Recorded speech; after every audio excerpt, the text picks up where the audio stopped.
Welcome to these live proceedings of the National Assembly morning sitting, this being the second edition, brought to you by Parliamentary Broadcasting Unit in collaboration with KBC.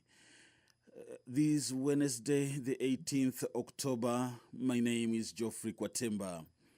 Today, the National Assembly will be deliberating on a couple of motions. Among them, the motion on expansion of drug and substance abuse rehabilitation centers, the motion that is prepared by Honorable John Makali, Member of Parliament for Kandui. According to the National Protocol for the Treatment of the Substance Use Disorders in Kenya by the Ministry of Health, drug abuse has been increasingly being used in Kenya, especially among the youth, with the statistics indicating that more than a half of the drug users are aged between 10 to 19 years. Further, research released by the National Authority for the Campaign Against Drug Abuse, NACADA, in December 2022, placed the Western region as the leading region in alcohol and substance abuse at 23.8%, followed by the Coast region at 13.9%, and the Central region at 11.9%.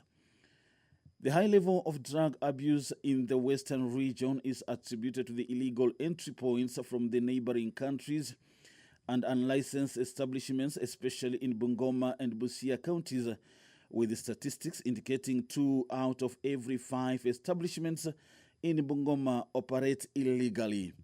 Further, recognizing that a majority of the consumers of illegal substance are school-going children who end up dropping out of school. Cognizant of the fact that the Alcohol Drinks Control Act number 2010 established the Alcohol Drinks Control Fund, whose purpose is to, among other things, facilitate the dissemination of information on alcohol drinks and promote rehabilitation programs in the country, this House urges the government to institute intensive programs for the dissemination of information on alcohol and substance abuse in line with the Alcohol Act 2010 to increase the number of rehabilitation centers across the counties. The Parliament will also be deliberating on a motion on regulation of the sugar industry to discourage branding of sugar by non-millers. The motion that is being presented by Honorable Peter Selassie, MP for Mumias East. The importance of the exportation of sugar is regulated by various laws, including the Crops Act and the Agriculture and Food Authority Act 2013. Again, this will be seeking to elaborate on the Agriculture and Food Authority as it is charged with the responsibility of regulating the importation and exportation of sugar in the country in accordance with the law. It should be noted that the importation of sugar is also negotiated within the regional trade blocks, frameworks, and agreements to the enablement of the country to meet the demand for sugar. Further, individuals or entities are allowed to import sugar provided that they obtain the necessary permits and meet the required standards. Concerned that despite these regulations, there have been instances of illegal importation of low-quality sugar or adulterated sugar. Further, concerned that the unscrupulous traders who have been found to rebrand the sugar, which does not meet the standards of the Kenya Bureau of Standard Specifications, deeply concerned that they poses a significant health risk to consumers, as well as undermining the efforts to regulate this and strengthen the sugar industry to protect local millers. It should be brought clear that as much as this is concerned, the House resolves that the government, through the Ministry of Trade, Investment and Industry, ensures a strict operationalization of the regulatory frameworks governing sugar importation into the country. remember very well that these proceedings, the second sessions, they always commence at 9:30, so we shall be waiting to see what transpires this beautiful morning.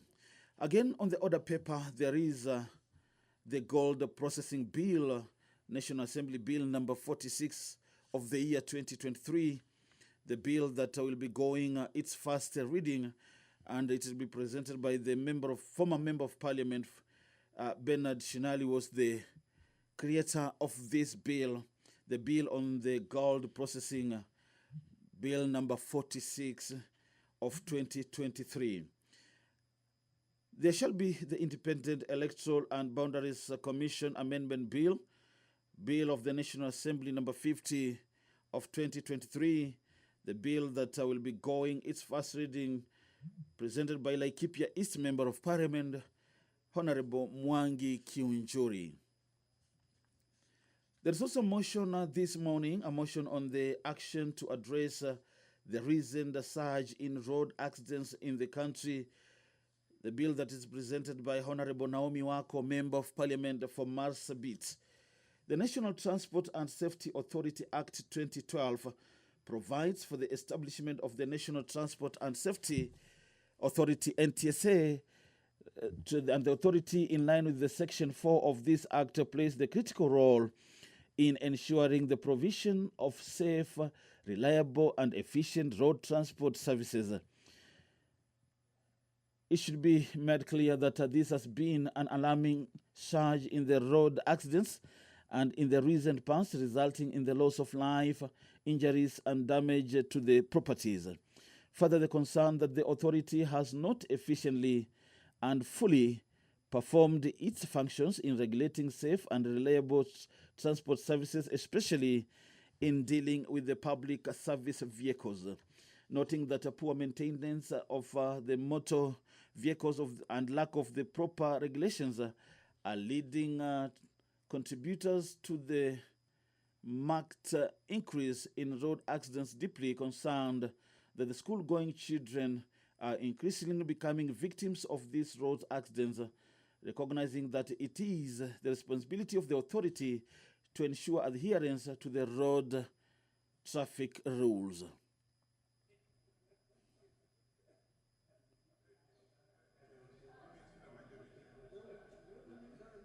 The Deputy Speaker of the National Assembly, Honorable Gladys Boss, has just made his way to the chamber.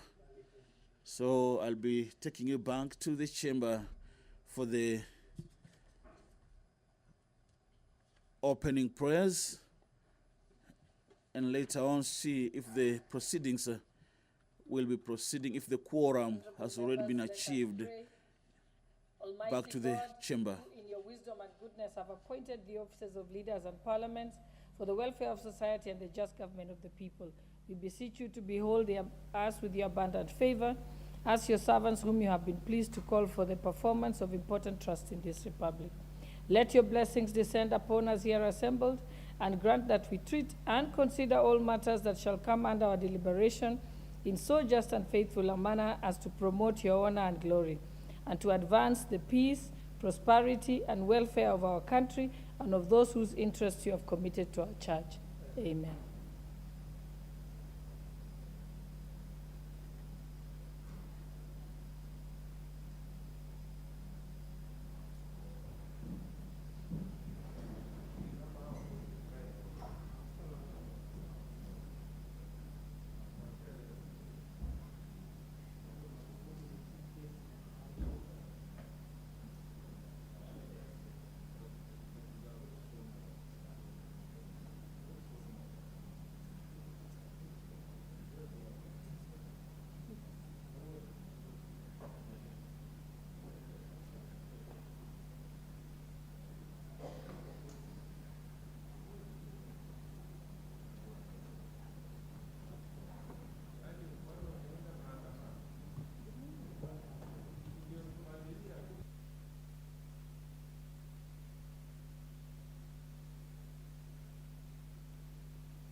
I direct that the bell be rung for a further 10 minutes.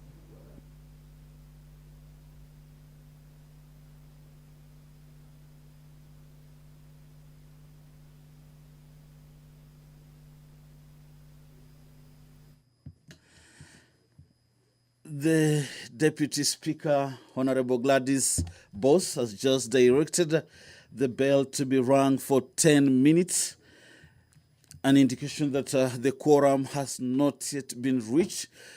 And as we continue to look at the order paper this morning, just to inform you that there is a motion on banning the growing of eucalyptus trees in the country, motion by Honorable Moses Kirima, MP for Central Imendi. The eucalyptus trees species are popularly among the scale of commercial trees farmers in Kenya, noting that these are the trees which are grown mostly ecological zones in the country, and particularly in the western, central Rift Valley, central Kenya, and the parts of the eastern are the coastal regions of the country. This motion shall be seeking to acknowledge that the farming of the eucalyptus trees has been on the rise due to their fast growing, good economic returns, and diverse commercial use, such as transmission poles, fuel, wood, timber, plywood, pulp, fencing posts, and building materials, among others. Concerns that the eucalyptus trees species are majorly cited as a high water depleting agents through high consumption, transpiration and evaporation, thus causing the driving up of the streams, rivers, and the depletion of the said trees has caused advanced negative effects on the soil fertility, land degradation, and are a serious threat to the biodiversity, recognizing that due to the serious threats posed by the eucalyptus trees to the biodiversity, there is need, therefore, for their removal and replacement with the other types of trees to improve the conservation of water sources and the ecosystem. Therefore, this House resolves that the national government, through the Ministry of Environment, Climate Change and Forestry, orders absolute banning of planting eucalyptus trees and encourages the planting of indigenous species across the country. It also resolves that the House orders that the uprooting of the eucalyptus trees and the replacement of other varieties of trees, particularly indigenous species, to ensure conservation of water sources and preserve the ecosystem. And it also initiates the process of putting in place punitive measures against persons who defy the above orders. There is also a motion to establishment of the strategic grain storage reserves and silos in close proximity to the smallholders farmers, a motion that is prepared by the Honorable Jessica Mbalu, Member of Parliament for Kibwezi East. Agriculture is the backbone of the Kenyan's economy, contributing approximately 33% of the GDP and employing more than 40% of the total population of the 70% of the rural population, noting that the sector's performance has been declining as a result of adverse effects, climate change, resulting in droughts, famine, and food insecurity. Further, noting that the smallholder farming is predominantly rain-fed, still against the farming, and farmers experience boom harvest every time there is adequate rains. There is a concern that such farmers majorly lack proper post-harvest, grain handling, and modern storage facilities, and resort to selling their harvest almost immediately after harvesting the low prices. So the House shall be resolving that the government, through the Ministry of Agriculture and Livestock Development, establishes the strategic grain storage reserves and silos in the close proximity small traders farmers as sought to address the post-harvest insufficient. Handing you back to the chamber, and I wish can stop you the bell, Sergeant at Arms. a good viewing of the live proceedings. Order number 1, administration of oath. Order number 2, communication from the chair. Order number 3, messages. Order number 4, petitions.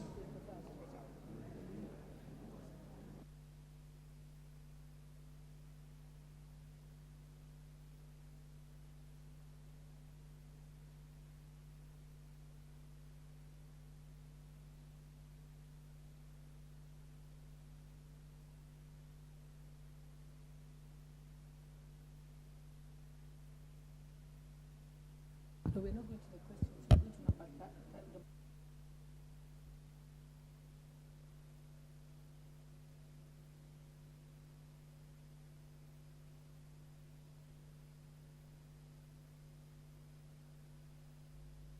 Members, for the convenience of the House, I seek your indulgence to rearrange the order paper. We shall go directly to order number 7, and then we shall move to order number 12, and then be able to get back again to the order paper. It's order number 7, isn't it? Yeah, quit.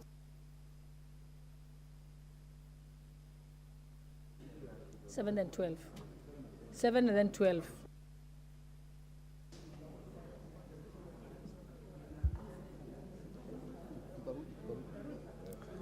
Order number 7, questions and statements.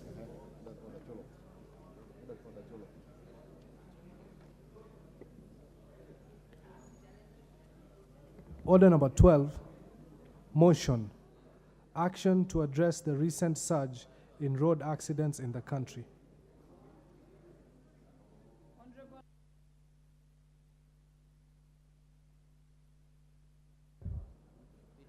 Thank you. Thank you very much, Madam Speaker. As I begin this, and in conclusion to my debate, Madam Speaker, we know very well that many lives have been lost as a result of accidents, and many families are affected and they live with the trauma. Many children have lost their parents, breadwinners, and they have been reduced to nothing because of accidents and carelessness on our roads. And the best thing that we can do is just to make sure that we put proper measures in place. And number 1, in order to prevent, prevention is better. And in order for us to prevent, we need to see how we can lower and maximize or eliminate the challenge of accidents in our, on our roads, and make sure that we increase enforcement existing systems by combating corruption, because that has also played a big role, because our police officers who are there, traffic officers who are there, they receive bribes and they don't talk about the challenges, and sometimes the public vehicles are even overloaded and nobody gives that attention. And if we just put proper measures on place and make sure that we apply regulatory changes and make sure that we use all the technology to make sure that we get all the intelligence, and make sure that if a driver is not qualified or if he does not have all the necessary documents, they should not drive people. And as a result of that, of course, many people have lost lives. And proper implementation of the ministry directives of April 19, 2023, measures to reduce road accidents. If we put that in place again and give it a lot of attention, we'll be able to reduce. Madam Speaker, as I said, legislation must be put in place, and the minister himself assured us that things will not be the same. But even after that, lots of lives have been lost, and many people who have been in accidents, Some of them have lost their lives. Others are in hospital. Others have been destabilized, and they have been disabled now for the rest of their life, and they live with that for the rest of their lives. And it is just better for us as a country to make sure that we put measures in place. Madam Speaker, it is very touching when school-going children lose their lives when they are on a school trip. Some parents cannot understand and cannot even comprehend how that has happened. And losing a child whom you have invested a lot in, whom you had a lot of hope in, and maybe the only child. Many school-going children have also lost their lives. And that is why, especially when it comes to school-going children, we should put time in place so that the school-going children should operate within a certain time. Otherwise, we will continue mourning and we will not solve these problems. Again, Madam Speaker, members of Parliament, again, have also lost their lives. MCS have lost their lives. Members of Parliament have lost their lives. And sometimes it is just because of carelessness. And I remember when we lost one of our colleagues through accident. He was just trying to cross the road so that he can go and pray. But unfortunately, he was knocked down by boda, and that costed him his life. And Madam Speaker, even with the boda, yes, it is true that it is building them economically, it is transforming their lives, but so many people have also lost their lives as a result of bodas. And we need to make sure that our boda riders are well-trained, they have their certificates, they have their license, and they should also have all the gears in place so that even when accidents happen, they'll be able at least to save their lives. Madam Speaker, that is why we need to be serious on this issue and make sure that we control, because if you compare the accidents that happened the other year, this year we have lost many people. And I'm sure towards the end of the day, the end of the year, it might also change. So it is better for us to put proper measures in place, and especially as we approach end of the year, festive season, and as you know, Kenyans enjoy Christmas season and holidays, and that is the time again a lot of accidents happen. It is better for us to, as a house, move this and make sure that Kenyans' life is protected at every stage, at everywhere, and that people also take care of themselves. Madam Speaker, sometimes when we talk about Northern Kenya and the place I come from, Marsabit, people think that we don't have a good road, but with we appreciate the effort of the late President Kibaki, who made sure that we have a good road in northern part of Kenya, and especially leading to Marsabit and Moyale. And on that road, Madam Speaker, we have lost families. Because the road is so good, the road is so nice, people drive and they drive in a high speed. And people have lost families. People have lost their lives. Young people who are visionary, who are leaders, going for conferences into different places, have lost their lives. What is it that we need to do so that we can control the loss of lives on the road of our country? Because even the traffic is there, but the number of people that we have lost, even during the COVID-19, the number of accidents that occurred and took people is more than the lives that was taken by COVID-19. Madam Speaker, this is something that we need to give attention so that we protect the lives of our children on the road, we protect the lives of people like us, and we protect the life of every Kenyan by putting proper measures in place and controlling everything so that Kenyans will not continue losing their lives. And thank you, Madam Speaker. I request Dr. Kogo to second me.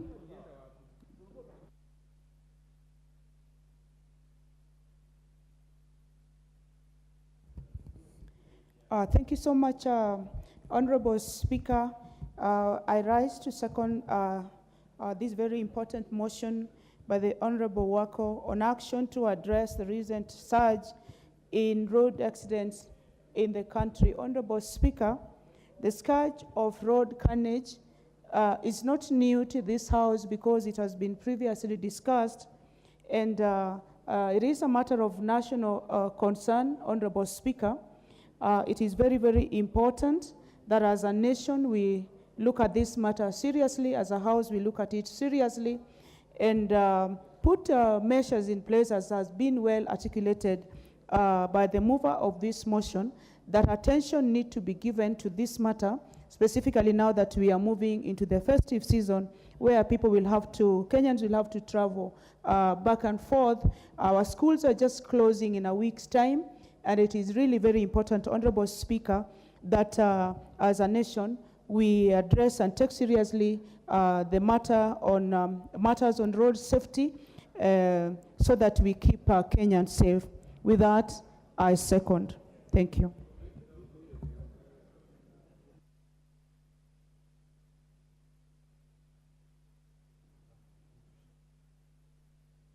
Members, I think we can now go back to the order paper. We go back to order number 4, petitions. So I call upon the member for Loima constituency, Honorable Prontos Akuja. So you let the order be called first. Order number 4, petitions. Honorable member for Loima, I know you are here. Give him the mic. Oh, there he is. Okay.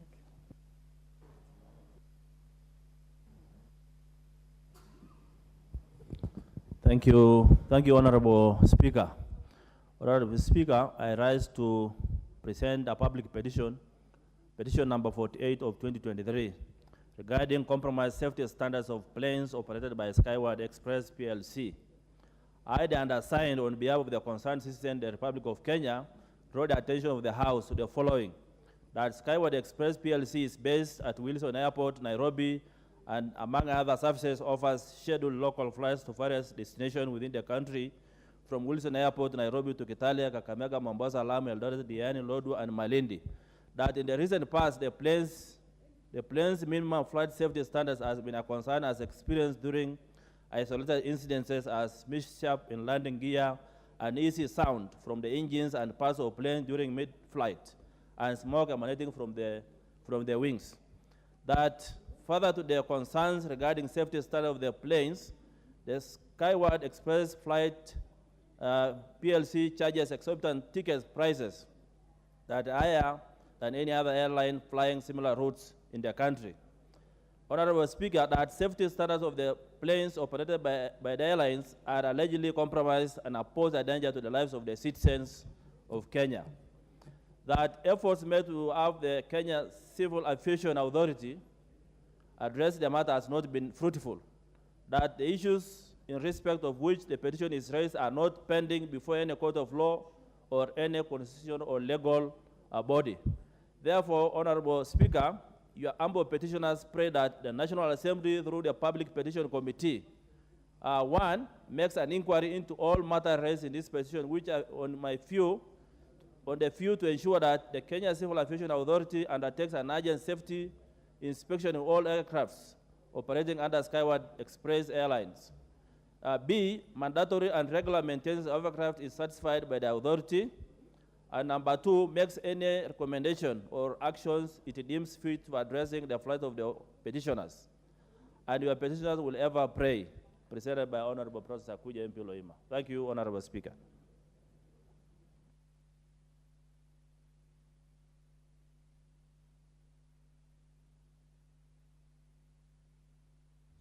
Honorable members who want to contribute or comment on this particular petition, kindly press the intervention button.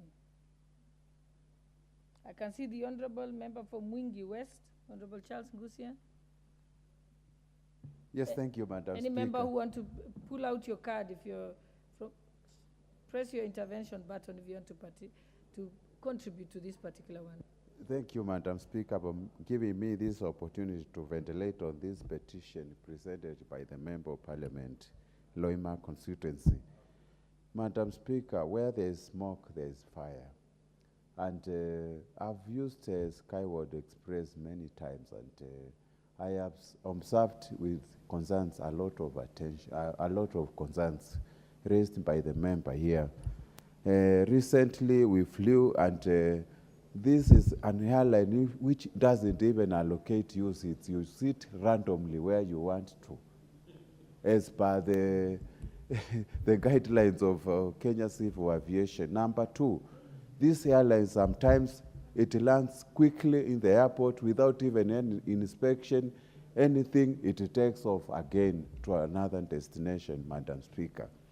The security of our people is paramount, Madam Speaker, and I prayed for this House through the departmental committee to look at the issue, not only the Skyward, but all the other major airlines in our country. Madam Speaker, I pray and I support the petition. The Honorable Member for Endebess, Dr. Robert Bukose. Madam Speaker, the issues which has been raised by Honorable Akucha are very weighty matters in as far as aircraft safety is concerned. Although the flight that have been using Skyward from Wilson to Kakamega to Kitale, I think it is not had these challenges. But unfortunately, when you hear that the one going to Lodwar, it is emitting smoke from even the wings, then it is very scary. It's very scary, Madam Speaker. So I think I wouldn't want that one going to Lodwar to be put into the route to Kakamega and Kitale. But our people going to Lodwar should also have safety measures being put in place. I think as the committee retreats to look into this petition, they need to establish which of those aircrafts all those aircrafts must meet the standards required for safety measures as per the IATA convention. So I think it's very important, and not just the Skyward Express, but all the aircrafts flying in our airspace, Madam Speaker. I think it's important that they meet the safety standards. I remember there was one time when we had a flight from Kitale to Wilson, which unfortunately crashed and killed some people. So that is a very serious thing which has been noted by Honorable Akucha, and I think the earlier it is acted upon, the better. With those few remarks, I support. The Honorable Member for Turkana West, Honorable Ipuyo Nanok.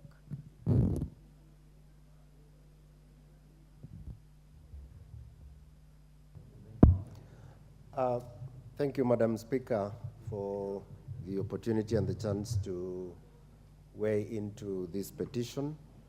And from the onset, Madam Speaker, I am a regular user of the Skyward flights.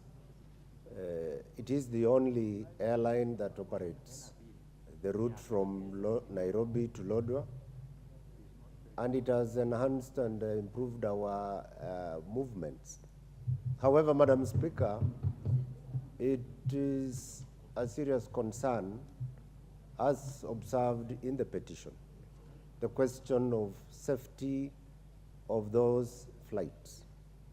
Madam Speaker, I happened to be in one of those flights one time, and the plane started making some weird noise in mid-flight. And you know how scaring that can be. You are at 18,000 feet above the ground, and you don't know what this noise is all about, when it will end. That was very scaring, Madam Speaker. That was not the only incident. The question of smoking wings is not a one-off thing. It has happened twice in my presence. And therefore, Madam Speaker, that petition is timely. There is need to actually inquire about the safety of the flights that are going to Lodwar. At least that is the route we know. and therefore I support this petition. Thank you, Madam Speaker. The Honorable Member for Garissa Township, Honorable Dallo. Thank you, Madam Speaker. While I appreciate the fact that it is very important for the safety and security of air transport users in the country, the petition before us, I'm also a regular user of Skyward Airline to the coast region, to northern Kenya. Skyward Aviation or company operates many routes. It's Lodwar alone from the conversation we're hearing that has a problem. And again, the same aircraft that goes to our region, northern Kenya and Mombasa and coast, is the same one that goes to Lodwar because there is no particular number plate or for an aircraft going to Lodwar. These issues raised here, Madam Speaker, one, the issue of cost, as charging exorbitant prices is not factual. It's not true. From my experience of the airline that I've used, Kenya Airways is the most expensive aircraft in the country. The other one is, there are so many other airlines that charge more than, this is a budget airline, Madam Speaker. The issue of safety that was raised here, this is just, according to me, is just business rivalry. It's just hearsay. There is no truth in that. There is no truth in that an aircraft whose wings are emitting smoke, that aircraft should have been on the ground in terms of, it should have already crashed. By the time you see smoke on the wings of an aircraft, that aircraft is already, and there is no history from, there is no history. What is out of order, Honorable Dr. Pukose, member for Entebbe? What is out of order? With all due respect, Madam Speaker, to Honorable Deco, member for Garissa Township, I think the petition that this member has raised is to be looked by the committee and is not directed to him to respond to the petition. He can only make comments whether to support or to urge the committee on what the committee can further look into.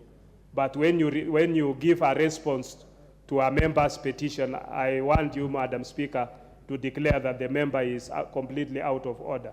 He cannot respond on behalf of the aircraft because unless he declares his interest as whether he's a shareholder or what interest he is, he's an honorable member for Garissa Town, and therefore he cannot respond on behalf of the Skyward. Yes, Honorable Deco. Yes. You are completely out of order. Thank you. First of all, this matter will be discussed by the committee as has been moved by the petitioner. And I would like to ask you to focus on making comments, but do not go into the matter of debating into it. Thank you, And Madam if you have any interest on this, I think you need to declare your interest before you make your comments. I declare that I have absolutely no interest in this company or this issue. Just like concerned as he's concerned is what I'm also concerned. We do not want to also tarnish the name of businesses in the house, to use the opportunities that we have on privileges we have in the house to also tarnish. Because some of the things that has raised, as said by my colleague here, I will not go into the details of it. Member for Garissa Township, you are still going into making negative comments about this petition. Okay, Madam, I say... And now I rule that you are out of order. If you want to make comments, you can make general comments, but do not discuss the petition at this moment. Thank you. I will also ask the petition committee to look into it very seriously, the issues raised by the petitioner. Thank you, Madam. Thank you. I hope you'll also have time to attend. The Honorable Bosch, member for Uasin Gishu. Thank you. Thank you, Honorable Speaker, for giving me the opportunity to comment on the petition by the honorable member.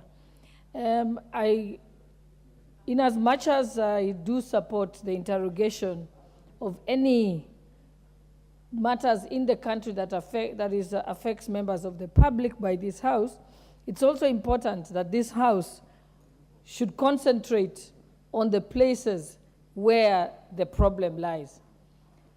If there is a question as to the safety of Skyward Express or any other airline in this country, then the first place of call should be the Civil Aviation Act. This is the primary legislation that is the backbone of Kenya's aviation legal framework. It empowers the Kenya Civil Aviation Authority to issue licenses and permits for aircraft operation in Kenya. It also deals with regulation and maintenance and inspection procedures and enforces compliance with those safety standards. So I think it would be myopic if the committee, when this matter comes before it, just focuses on one particular airline. Because the things that we can say of Skyward has been pointed out in the petition, we can say of Kenya Airways, we can say of many other airlines. So we should be asking ourselves, is our regulatory framework and licensing framework? Please give her 2 more minutes. So in fact, I understand what the member for Garissa Township was trying to say. He was saying, let's not pick out one particular aircraft, but let us go to the source of the problem, which is who is licensing? What is the aviation licensing policy? What are the rules on aviation? And the buck should stop is the Kenya Civil Aviation Authority. They are the ones who should be the first people to be summoned. Thank you very much, Member for Uasin Gishu. The Honorable Pauline Leangurus, Member for Samburu.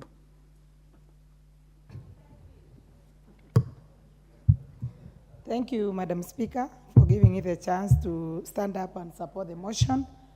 I support the petition, Madam Speaker, because we understand that the safety of Kenyans who use either road or air is important more than any other thing, whether business or anything that is done in this country.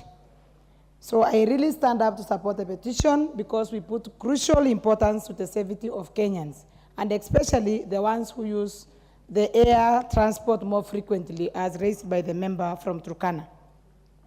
Madam Speaker, I once traveled with the Skywards to Turkana, and I want to confirm here that I was also so scared because of the noise that was coming up from the plane and the smoke. So I was really terrified until we landed. So, and everyone should be concerned if you hear such kind of noise when you are on the air.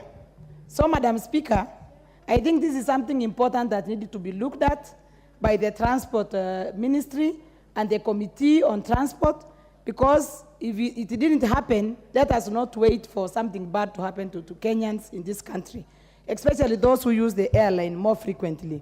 We are lucky that in Samburu we don't have any airline, and we are praying that we can get one so that we can easily travel as other members of this country. So, Madam Speaker, I support the petition, and it's important to look at all the airlines, the regulations, the standards, so that Kenyans are not put into problems when they choose to use any kind of transport that will help them reach their families. Thank you, Madam Speaker, and I support the petition. From my left, the Honorable Charles Nguna, you had already made your comments, right? The Honorable Beatrice Elachi. Thank you, Madam Speaker. I also rise to support the petition, Madam Speaker, but also to just say the way the Deputy Speaker has said, that remember this is also businesses of people. And I know Skyward has been opening up very many openings in terms of now they're in Homa Bay, they're in Migori, and we need to also caution the standards. And it is important for us to look at also safety.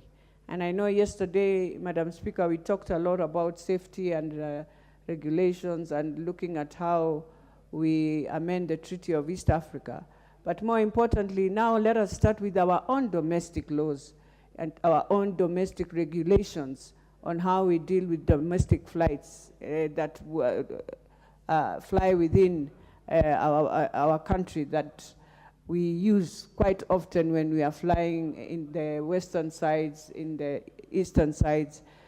But one thing that the committee should be looking at is to invite every person and every company, and they will be able to tell us more about safety. You remember one time, Madam Speaker, we had a 540 airline in this country. And you remember they were coming from Eldoret, if I'm not wrong. And that's how they ended up in the Aberdares. So I don't think even we ever followed up to really understand how the pilot ended there. And I know the weather was bad. So it's important now to look at it and then try and see how we can make it safe for every Kenyan. So I support Madam Speaker, and I hope the committee will do a good job in terms of just meeting all the airlines and understanding how our safety of those Kenyans who fly, and most importantly, how can we ensure we also give them good standards as Parliament, especially with regulations. Thank you, Madam Speaker. The Honorable Emathe, member for Turkana Central.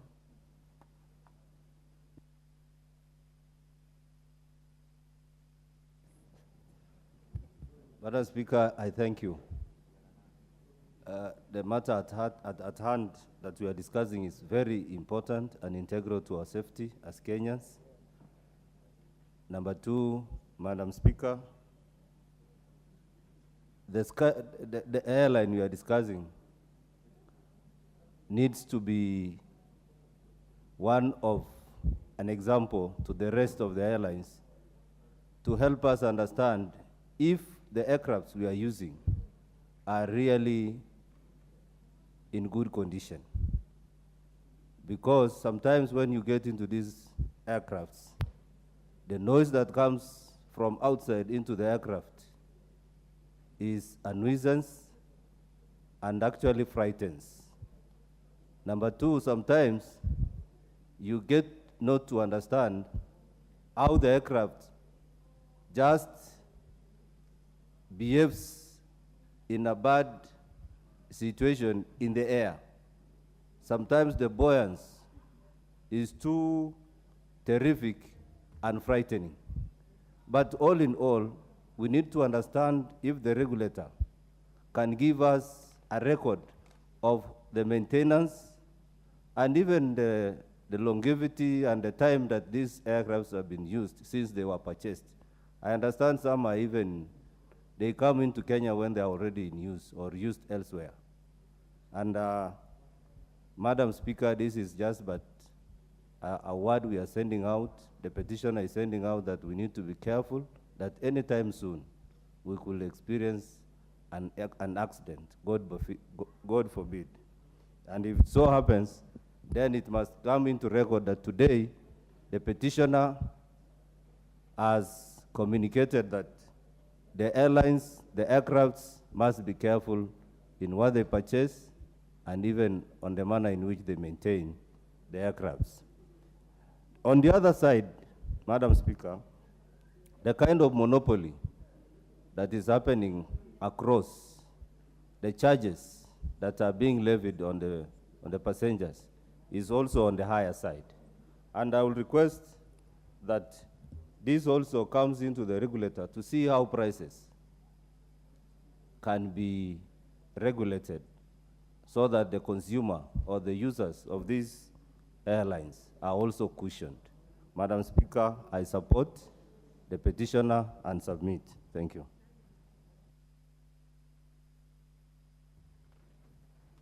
Honorable members, before we proceed, allow me to recognize the presence of Brayburn Kisumu International School from Kisumu Central Constituency, Kisumu County.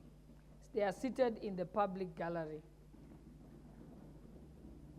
On my own behalf and that of the entire House, I wish to welcome the students of Braeburn International School, Kisumu, to the National Assembly. Thank you. My son's sister school.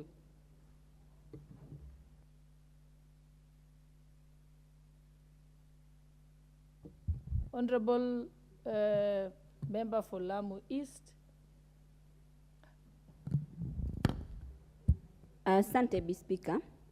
Nami nichangie katika ombi hili. Bi Speaker, usalama wa ndege na abiria wake ni muhimu.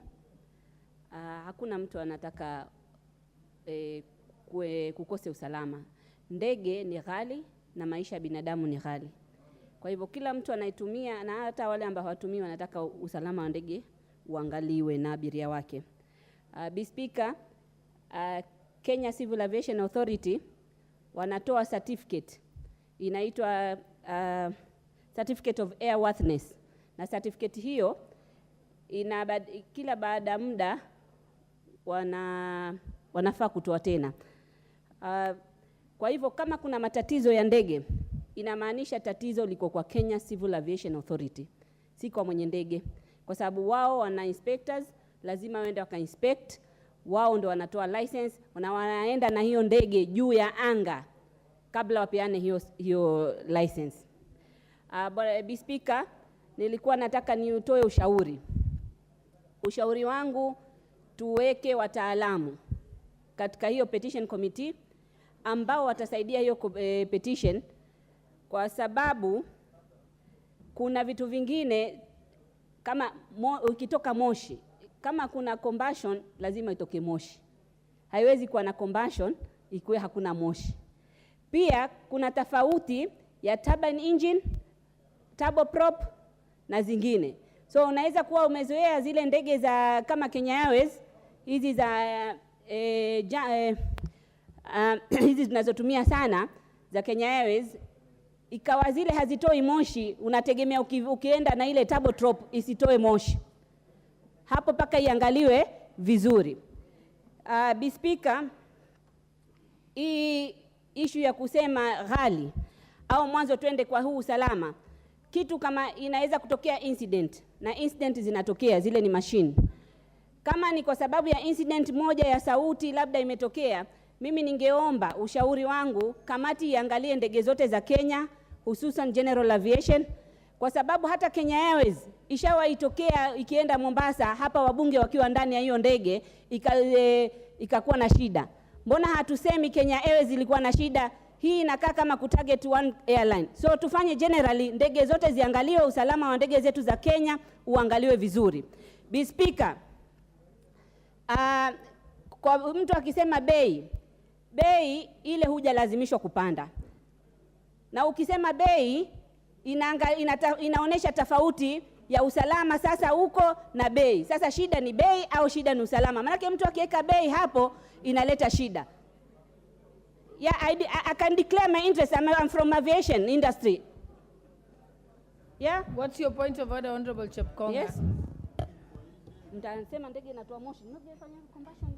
Thank you, Honorable Speaker. You know, your sister speakers had already made a ruling on this matter, that it is general comments. But listening from the Honorable Member who is contributing, he is defending the airline.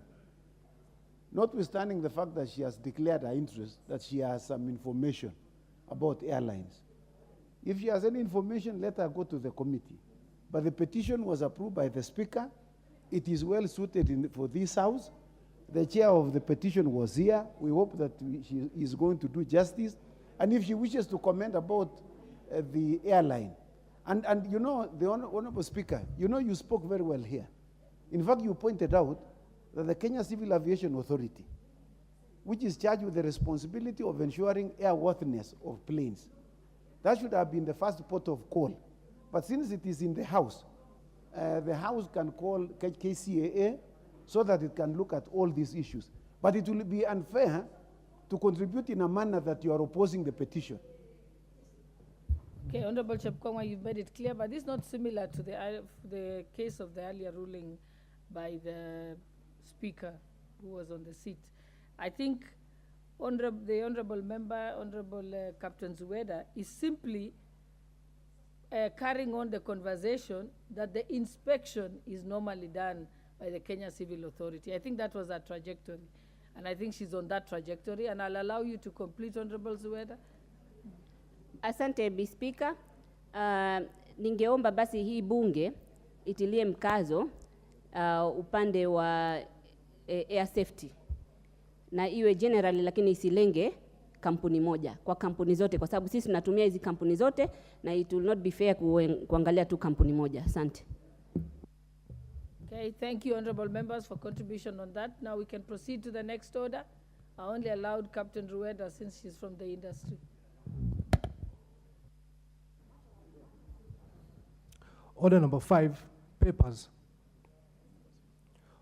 Order number 6, notices of motion.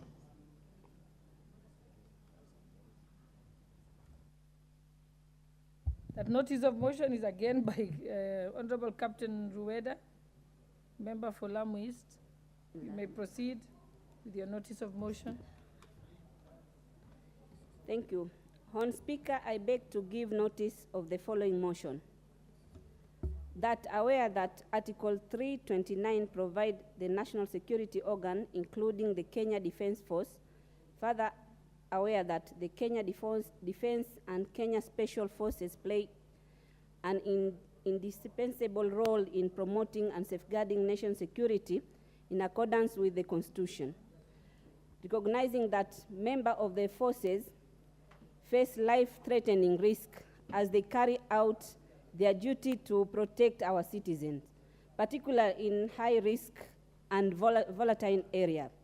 Noting that there is currently no token of appreciation for the remarkable dedication, service, and sacrifice made by the Kenya Defence and Special Forces, acknowledging that it is important to accord a special privileges and honor to our military and veteran personnel, akin to the practice observed in other countries, including being allowed to access services like banking hall and boarding of flight ahead of general public.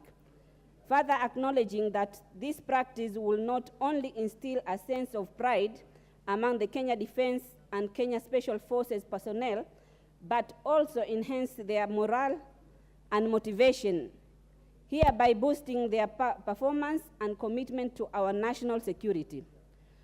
Cognizant of the fact that there exists no national policy or framework to facilitate the implementation of such a practice, now therefore this House urges that the national government, through the Ministry of Roads and Transport, encourages local airlines to establish a priority boarding protocol of Kenya Defence and Kenya Special Forces personnel, which grant them the privilege to board local aircraft before the General Republic. Thank you, Mr. Speaker. Next order.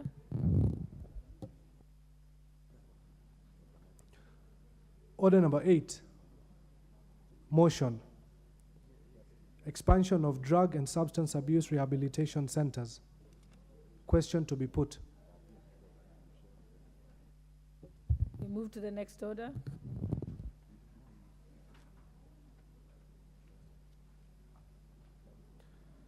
Order number 9, motion. Regulation of the sugar industry to discourage branding of sugar by non-millers. Question to be put. Next order. We defer the putting of the question. Next order. Order number 10, the Gold Processing Bill, National Assembly Bill number 46 of 2023, first reading. A bill for an act of Parliament to provide for the establishment, composition, functions, and management of the Gold Processing Corporation. Provide for the application, cancellation, and renewal of gold processing licenses and for connected purposes. Next order.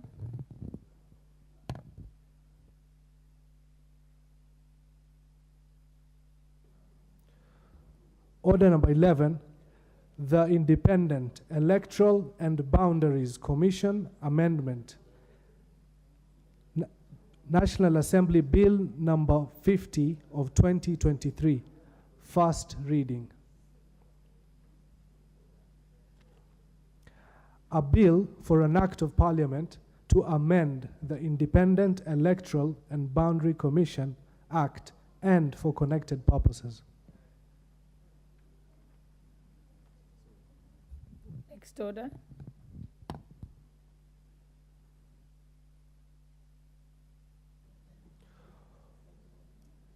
Order number 12, motion, action to address the recent surge in road accidents in the country.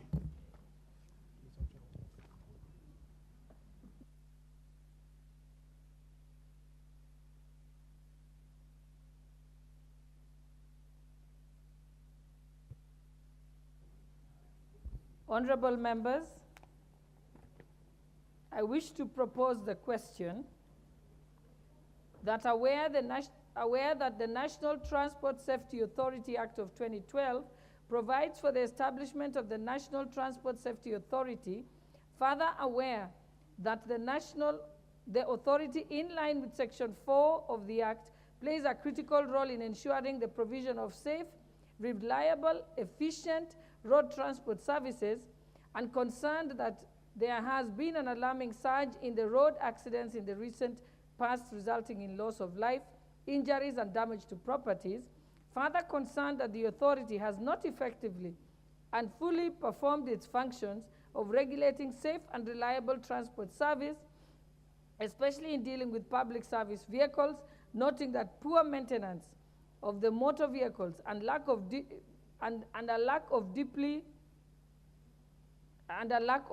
is deeply concerned that school-going children are increasingly becoming victims of these road accidents, and recognizing that it is the responsibility of the authority to ensure adherence to the road traffic rules and to establish systems and procedures for and oversee the training, testing, and licensing of drivers.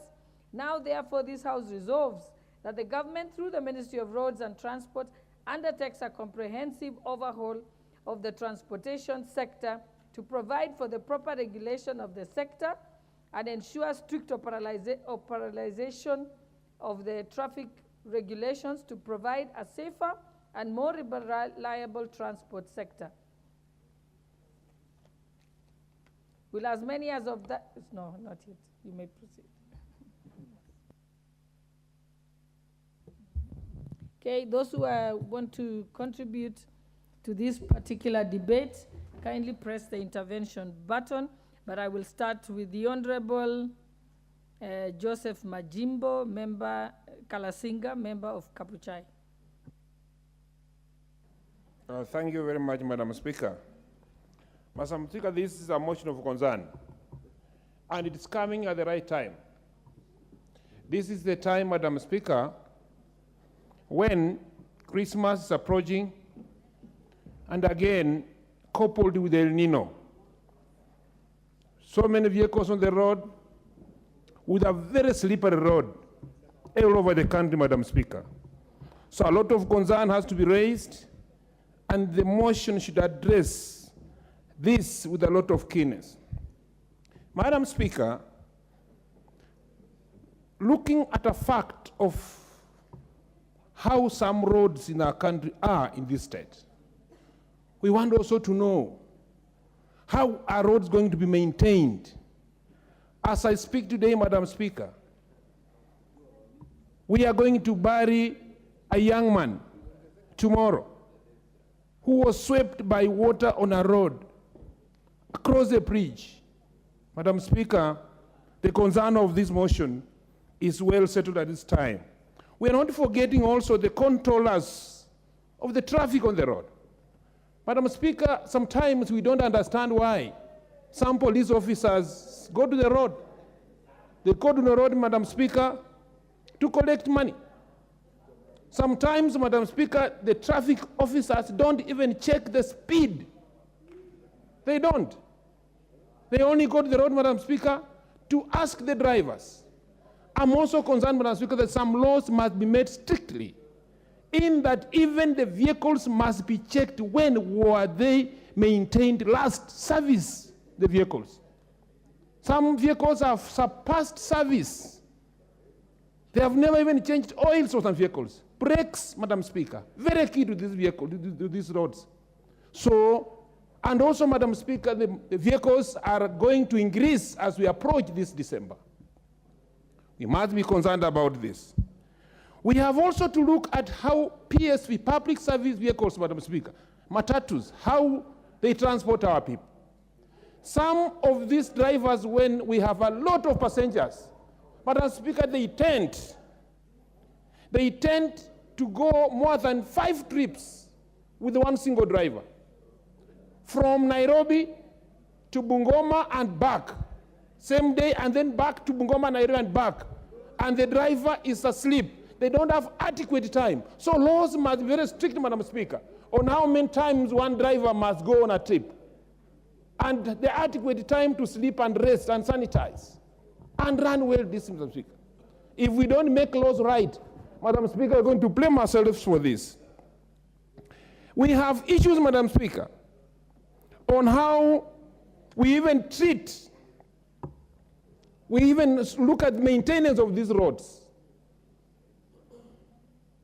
Is the bodies required, like Kera, like Kura, ready with enough budget to look at this El Nino and how we must run it up? Madam Speaker, this Parliament and the Member of Parliament, the member who brought this motion, Madam Speaker, brought it at the right time.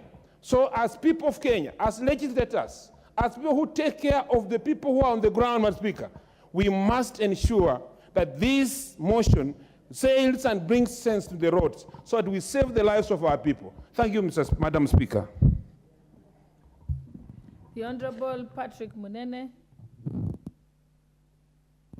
Okay, the Honorable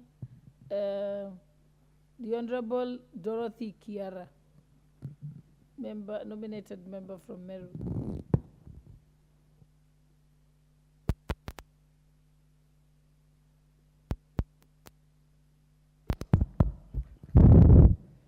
Thank you, Madam Speaker. Madam Speaker, I want to add my voice to this motion, action to address the recent surge in road accidents in the country. Madam Speaker, before I say anything, I want to share in the pain of the many, many families who are crying because of losing their loved ones through the rampant road accidents that are there day in, day out. Madam Speaker, according to the National Transport Safety Authority, it is evident that between January and March of this year, we have already lost 974 lives, of which majority are riders, Madam Speaker. And Madam Speaker, it's important to note that this surge in road accidents is not something that just happened in a day. It is something that has progressively happened, and the departments concerned seem like they don't take charge of these accounts, and this is the reason why they keep on recurring. Madam Speaker, it is important that the Ministry of Transport and Infrastructure take a data-driven decision which they can use to benchmark on our country's road and know the safety measures that they have to take. Madam Speaker, I'm saying this because the rampant places where road accidents occur, they are well known in this country. I'm speaking in reference, Madam Speaker, to a road in Meru, which is the Rakanithi Bridge, where we have lost massive of lives, Madam Speaker. And every time when there is an accident at the Rakanithi Bridge, we see the entire Ministry of Transport moving to the Rakanithi Bridge. And they spend days there looking at the possible measures that they can put in place to arrest the situation there. And immediately they spend massive days there doing research, and giving recommendations on what to do to avert future accidents in the same area. They go back to Nairobi and throw the file there and wait for another accident so that they can come again. Madam Speaker, I want to state clearly that if the Ministry of Transport and Infrastructure is serious, we can see action, deliberate action being taken in the roads that are very rampant in road accident. Number two, Madam Speaker, we have another road in Meru, that is the Soboiga area, where there are accidents every day. After every 2 days, we lose lives. This is an area which is known as a black spot. The Ministry of Transport and Infrastructure will always come there when there is a serious accident. When we lost the Loreto girls in an accident, the entire Nairobi office came and camped there. They gave recommendations on what should be done on that road. Madam Speaker, I'm sorry to say they are waiting for another accident to occur so that they can take the office from Nairobi, come to Meru and camp there, give recommendations and go back to Nairobi. Madam Speaker, I'm saying this now in the backyard of the motorcycle riders. Madam Speaker, it is very painful that today we have the motorcycle riders who are being killed day in, day out, Madam Speaker. They are on our roads, and unless the Ministry of Transport does something, Madam Speaker, we are going to lose very many young lives who are in their productive age. We want to appreciate that the riders, the motorcycles have become an economic activity for our young people, but Madam Speaker, unless something is done in our roads, we are going to lose young people between the ages of 17 and 35 who are in their productive age, Madam Speaker, because of the road accident. Madam Speaker, I want to propose the Ministry of Transport should elect shoulders where these riders can be riding. So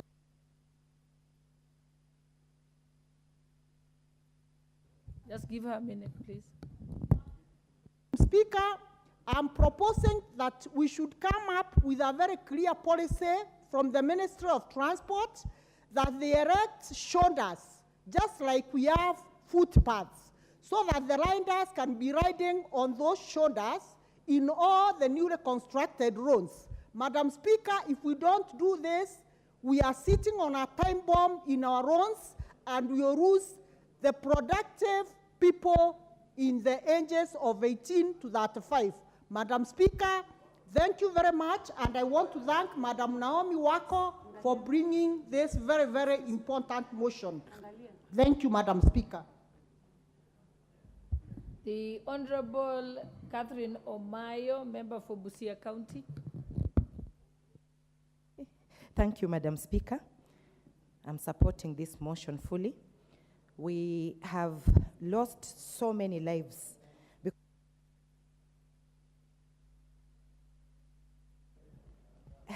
Thank you, Madam Speaker. That's a hitch. Yeah, road accidents happen because human behavior in Kenya. Most people who drive ignore the recommended speed that is there. I remember we used to have Honorable Michuki, who had brought in speed limits commands, and it reduced actually accidents in Kenya. But most drivers or people who own cars, because of the arrogance and pride, thinking that having a vehicle, they are above pedestrians, they even ignore to give priority to pedestrians when driving. So it is like the law is changed, because usually you give pedestrians priority.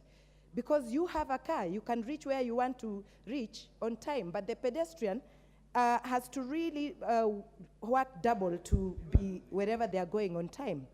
Many people, because of the vices, they drink, they drive under influence, and because they can corrupt their way in the corridors the courts.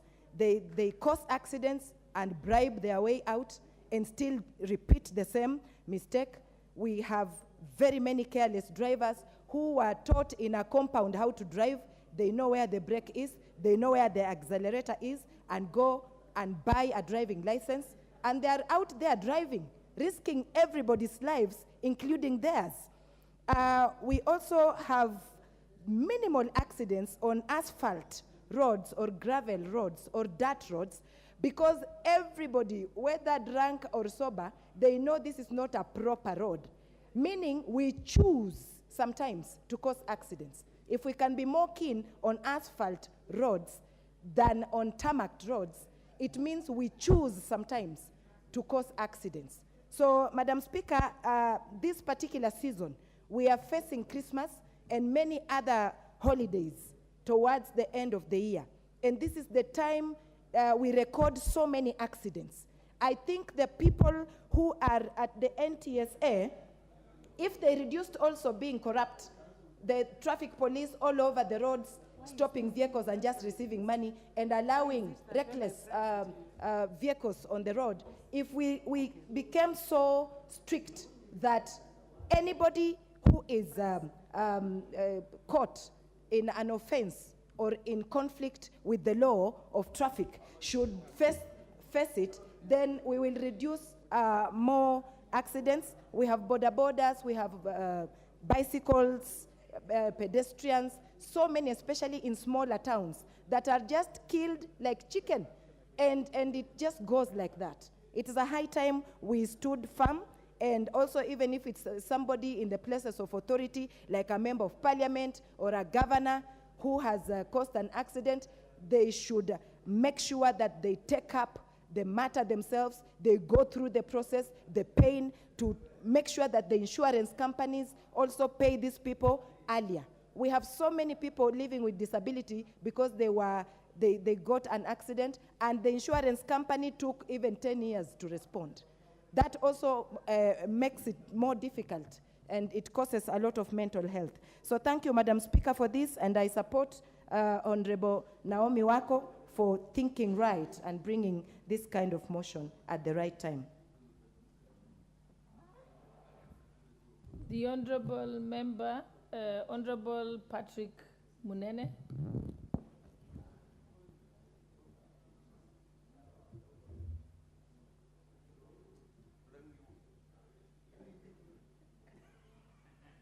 Thank you, Madam Speaker. Madam Speaker, I stand to support this important debate in this House today. And Madam Speaker, coming from the Rakanidi. One moment, Honorable Rachel Manyamai, kindly put off your mic. Okay. Coming from the Rakanidi, Madam Speaker, when the issue of accident is mentioned in this country, it's a very emotional issue in the Rakanidi. Because, Madam Speaker, for the last so many years, we've lost thousands of Kenyans at Nidi Bridge. I'm sure almost every year we lose around almost 200 to 300 people at Nidi Bridge. We are always sure that when there's an accident at Nidi Bridge, we will receive a senior government official, either from the police, either from the ministry. And anytime they come, they give so many promises on what they think should be done and what they think they will do. And the bridge has always remained like that. Last year, towards election, we had an accident there, where in one accident, we lost over 40 people in one accident.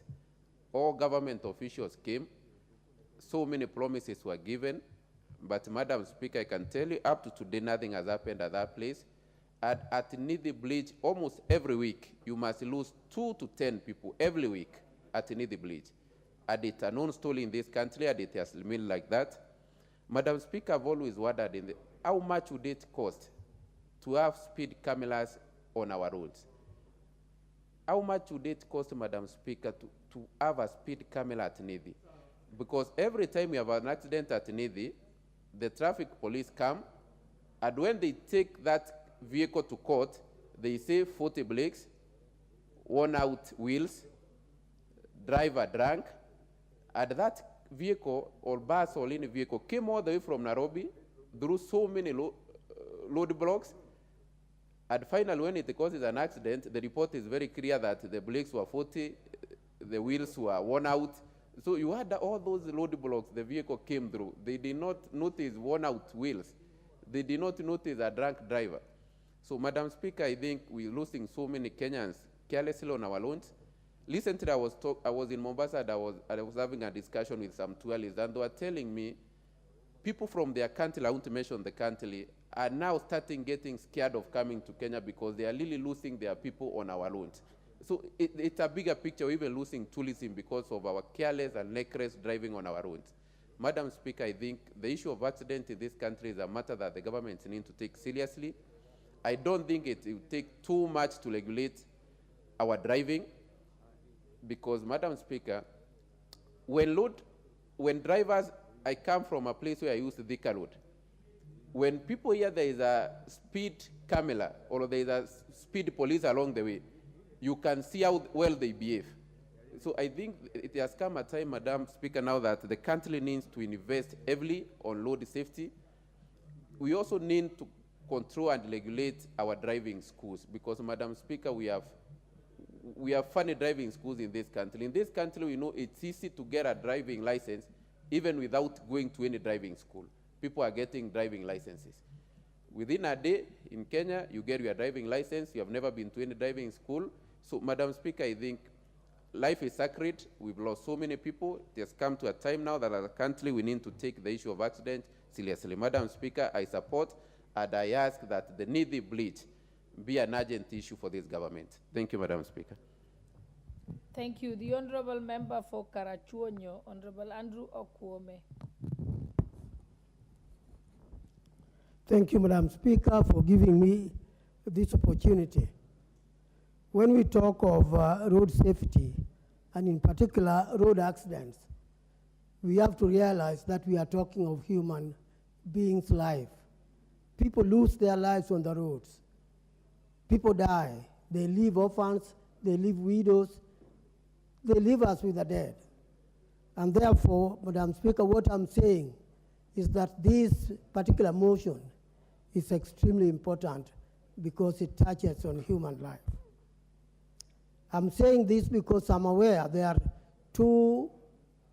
I would say two people involved. One is the human being driving the vehicle, and the other one is not a human being, but the vehicle itself. If the vehicle is in good condition and the person driving it, we would probably minimize or eliminate these bad death accidents. I'm aware, Madam Speaker, of the saying that accidents is caused, not that they happen. Somebody causes accident. Either the bad vehicle causes the accident, or the bad driver causes the accident. But these are things which can be prevented. If a vehicle is in good condition, to a large extent we are safe. Why is the vehicle not in good condition? Certainly police are on the road, they see the vehicles. They pass them for good condition when they are bad, and the vehicle goes, probably preparing the vehicle to kill along the way. This is something that should be looked at very keenly so that the vehicle itself is properly taken care of and maintained. This is something that can be done. Turning to the driver himself, is this driver roadworthy? Is he really the kind of person that should be driving a vehicle with people inside it? Perhaps he's drunk. And then along the way, he passes all the road checking system that is on the road. Now, if this driver is taken care of on the way and probably arrested, the accident will be avoided. So what I'm trying to say is that the NTSA should do their work. They should carry out the proper exercise they are supposed to carry out so that we can avoid these deaths. Otherwise, if we do not take action, we will be constantly mourning our dead on matters which can be avoided. Madam Speaker, this is a very important issue, and I support Madam Waku Mheshimiwa for bringing this motion because it is a very important one. I do support the motion, Madam. Thank you. The Honorable Member for Embu County, Honorable Njoki, also known as Double N. Thank you, Madam Speaker. And I wish to take this opportunity to support the motion brought by Honorable Naomi Wako regarding the issue of accidents on our roads. And we know, Honorable Speaker, that accidents don't just happen, they are caused. And when we go down in our history, we can locate some of the main causes of accidents on our roads. One of them being a lot of speeding, that initially we had the issue of having regulations on what is the speed limit of our public vehicles. We know that also, Madam Speaker, we have issues related to drugs. And when I talk about drugs, we know that alcohol is one of the most abused drugs. And some of our drivers drive the vehicles under the influence of alcohol. We also know that sometimes we are tempted as drivers to use our mobile phones while we are driving. So sometimes we lose focus on the roads while we are driving. Madam Speaker, it is the high time that the NTSA or the authority now comes to the rescue of this country so that we don't experience loss of lives on our roads. We know the school-going children, we know our mothers and our fathers that are using our roads every day are some of the victims on our roads through the road accidents. And therefore, Madam Speaker, it is the high time that the regulations, especially the NTSA through the Ministry of Transport and Road, ensure that all public vehicles are in good condition, how often they go for their service, whether they are roadworthy, because if they are not regularly checked, it means we shall continue having road accidents on our roads. Madam Speaker, allow me to also indicate that we are approaching our Christmas festive season, and that is when all the vehicles, including the private and the public vehicles, are on our roads. And that is when we realize a lot of accidents happening on our roads. NTSA, through the Ministry of Transport and Roads, should ensure that all the vehicles that are on the roads have been tested. They have been looked into in terms of maintenance, because some of them lack maintenance for quite a long time. We don't know when the last service was done to our vehicles. And when I talk about our vehicles, I also talk about border borders, because they also need to know that the border borders should also have been checked and should have been serviced well before they are on the road. And also our roads, how roadworthy are our roads? How is our infrastructure on our roads? When the drivers are on our roads, are the roads well maintained? And this is the question, Madam Speaker, that we need to ask ourselves, so that even as we blame probably the drivers, we also need to look into the roads. How well have they been maintained because of our public transport? And therefore, Madam Speaker, as I support this motion of Naomi Wako, I want also to state that during this period of Christmas, let all the policemen be alert on the road. They check the speed limit of the vehicles, and especially in Embu County, Madam Speaker, and in Meru, where we have Mogoka and Mira. Those vehicles move in very high speeds, and they are never ever stopped by the traffic policemen. And we don't know whether they are above the law or whether they have special arrangements with the policemen on the roads. And they have caused numerous accidents on our roads, both in Meru and in Embu. Madam Speaker, this motion has come the right time when the Ministry of Transport and Roads should take charge. Thank you, Madam Speaker. The Honourable Member for Tarbo Constituency, Honourable Janet Sitiene.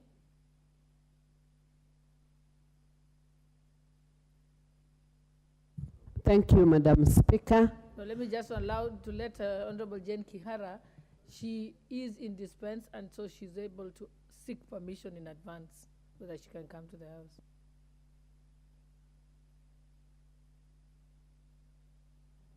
Thank you. You may proceed, Honorable Member for Tarbo. Thank you, Honorable Speaker. I want to add my voice to this motion and thank Honorable Wako for bringing it in. I really want to support this motion because we have had very many accidents on our roads, and I want to ask that NTSA may really up their game, especially on road vehicle inspections, especially on the Kenya should also check on the roads. Sometimes there are black spots that they need to put some pumps, so they need to check on that. I also want to, Madam Speaker, to ask that NTSA should be particularly concerned about the motorcycles, because most of the accidents, especially about 80% of the accidents that occur on our roads are caused by the motorbike riders. And we really want to request that the NTSA should really take charge and ensure that vehicles are inspected, motorcycles are inspected, and that the drivers or the riders are actually compliant with the licenses, or are licensed and are supposed to ride when they have actually been given licenses. Most of the motorcycle drivers have not been trained, so they just learn on their own and get onto the roads. And that is why we find that many of the accidents that occur are caused by the motorbike riders. And therefore, it is important and imperative that the NTSA officers should be able to inspect every moment. And then, Madam Speaker, the other thing that contributes to this is lack of seriousness with our police officers on the roads. That is what contributes to the road accidents. You will find a vehicle that is really not in good state to be on the road, actually going through the traffic police stations, the traffic police officers, and they are let go. Nobody takes care of it because of the corruption issue. So we really also want to ask that those police officers be able to stop that kind of habit, so that our roads are safe, so that the riders are safe, and everybody else is safe. I also want to add my voice that as we approach the festivity, we would want that the police officers, NTSA team have put people on particular spots on the roads to be able to check compliance of the riders and compliance of our vehicles, so that we can reduce the number of accidents that are taking away lives of the citizens of Kenya, so that we can have safety on our roads, because it's paramount. Thank you, Madam Speaker, for giving me that opportunity to add my voice. Thank you. Thank you. Honorable members, we are approaching the end of the time for this particular debate, but I think I'll give the opportunity to Honorable Jane Kihara. And Honorable Jane Kihara, yes, you've been here. Your card has been there, except I'd requested that you press the intervention button so that I can know you're particularly seeking for this year. You may proceed, Honorable Kihara. Madam Speaker, my intervention. Honorable members, I think there's something that the clerk told me. We are having a challenge with the system. Yes. Madam Speaker, thank you very much. Yes, I've been sitting here, and also my intervention button has been on. So something must have been wrong. Madam Speaker, this is an important motion that we should all take great advantage in discussing and supporting. Madam Speaker, there are so many things that cause accidents in this country. We, as citizens and drivers, must all do our part, because blame game will not help us solve the problem of accidents on our roads. There are so many things, road conditions. Madam Speaker, the shoulders of some of our highways are completely worn out, and also we have a problem of drunk driving, and especially by the youth of this country. You'll see them go out partying and drinking, and they drink themselves to extremes, and they don't have a designated driver. They hop into the car, and of course, these days, with the police being able to be bribed and they move on, they cause serious accidents. We are losing young ones because of drunk driving. We also need our drivers and ourselves to get medical checkup. Sometimes our drivers do not even know that they have a problem with their eyesight, because most of the accidents are by human error. Like it said, accidents are caused. They don't just happen. Madam Speaker, the road signage, there are very few drivers who know their chart of the road signage.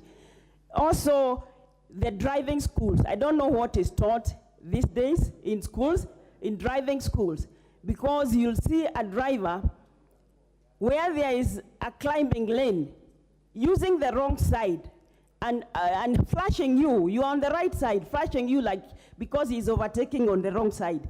So our drivers also, these automated cars, we also have a problem with that. I think we need to go back to the cars with gears, where you engage your mind, because they just step on the pedal and move at a very high speed. Madam Speaker, we should all play our part. The police are reluctant. We have become very casual in the way we operate on the roads. Deaths have occurred, people have been crippled, and we keep on talking about NTSA, the ministry. Well, we as drivers are not doing our part. Madam Speaker, cars, the impatience of our drivers. Like this festive season, you will see cars forming eight lanes when they are going, because I don't know where our Kenyans are running to. They become so impatient. They block all the roads so that nobody is moving. And you have seen it. You have seen yourself being in one spot for 1 hour because of the impatience of drivers. Drivers just run. Nobody gives others the way. We have traveled a lot in this world, and we have seen some countries able to control the motorbikes so that they move in such a systematic manner that you don't see this crafted driving or riding where they cross from all over. Sometimes these motorbike drivers are just hit because of their carelessness. Madam Speaker, the most important thing is for the Ministry of Transport and Roads to be able to control the motorbikes. Give them a lane, or when they are driving, they must know that they are also responsible as the drivers of the cars, so that all of us take their role. We cannot keep on blaming each and everyone while we, as a nation, the drivers, do not take our responsible role. Thank you, Madam Speaker. Thank you very much. I now call upon the mover to reply.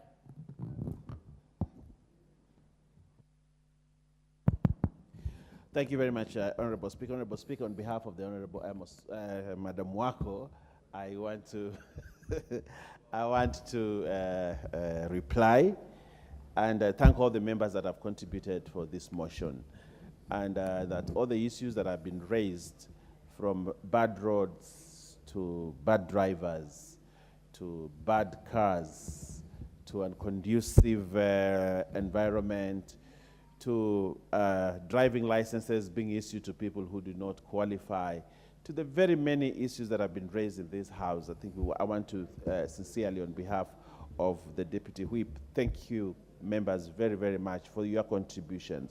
And that, Honorable Speaker, when a motion is brought here, Parliament does not work in vain, and we hope that all the recommendations that have been made here will be taken into consideration by the relevant authorities, and that those authorities will eventually ensure that the people of Kenya, accidents in the roads of Kenya reduce. It is imperative that the Honorable Wako mentioned in her presentation that actually we have lost many more people on the roads than what we lost during COVID. This is not good for the economy of this country. This is not even very good for the reputation of our country, of a growing economy like Kenya, where we have investors. You know, when investors are looking for investor confidence, these days they even put the matrix of road accidents, how many people die on the roads. And therefore, it is very important that we keep our roads safe. But more importantly, I would also ask our members of parliament, as you go into your constituencies, it's very important to educate the border riders. We are actually losing very many able young people on the road because of border and the many accidents. We saw the other day the PS for Susan, PS Susan. She had a bad accident that was occasioned by a border, that the border died, and the border rider died, and Susan ended up in hospital. In Kilifi recently, we had a whole family of 4 people dying because all the 4 were carried by one border, and that one border was hit by a vehicle. So a whole family was wiped out because of only one accident involving a border rider. And therefore, Honorable Speaker, we have a danger in our hands. We have something that is consuming medical care. We have referral hospitals in this country that have specific wards for accident victims, actually border accident victims. We need to put an end to this. And finally, Honorable Speaker, as we approach the festive season, as schools close and we approach Christmas, New Year, and the festive season ahead of us, we need to be careful on the roads to ensure that we preserve life, we keep life safe, so that this country can continue to move forward. Honorable Speaker, with these many remarks, on behalf of the Honorable Wako, I want to thank every member again and appreciate, and therefore I reply. Thank you very much. Thank you very much. Next order. I think we shall defer the putting of the question to a later date. For now, we can move to the next order. Order number 13. The Kenya Drugs Authority Bill, National Assembly Bill number 54 of 2022. Resumption of debate. Honorable Robert Pukosa, member for Endebess, I think you were in the middle of moving. You were interrupted. You probably have 15 or so minutes. Thank you, Madam Speaker. Madam Speaker, I move that the Kenya Drugs Authority Bill, Bill number 54 of 2022, be read a second time and continue with the debate, Madam Speaker. This is a bill that seeks to consolidate the regulation of health products and technologies in keeping with international best practices and guidance from the World Health Organization. This bill will promote and guarantee the quality, safety, and efficacy and effectiveness of health products and technologies in the country.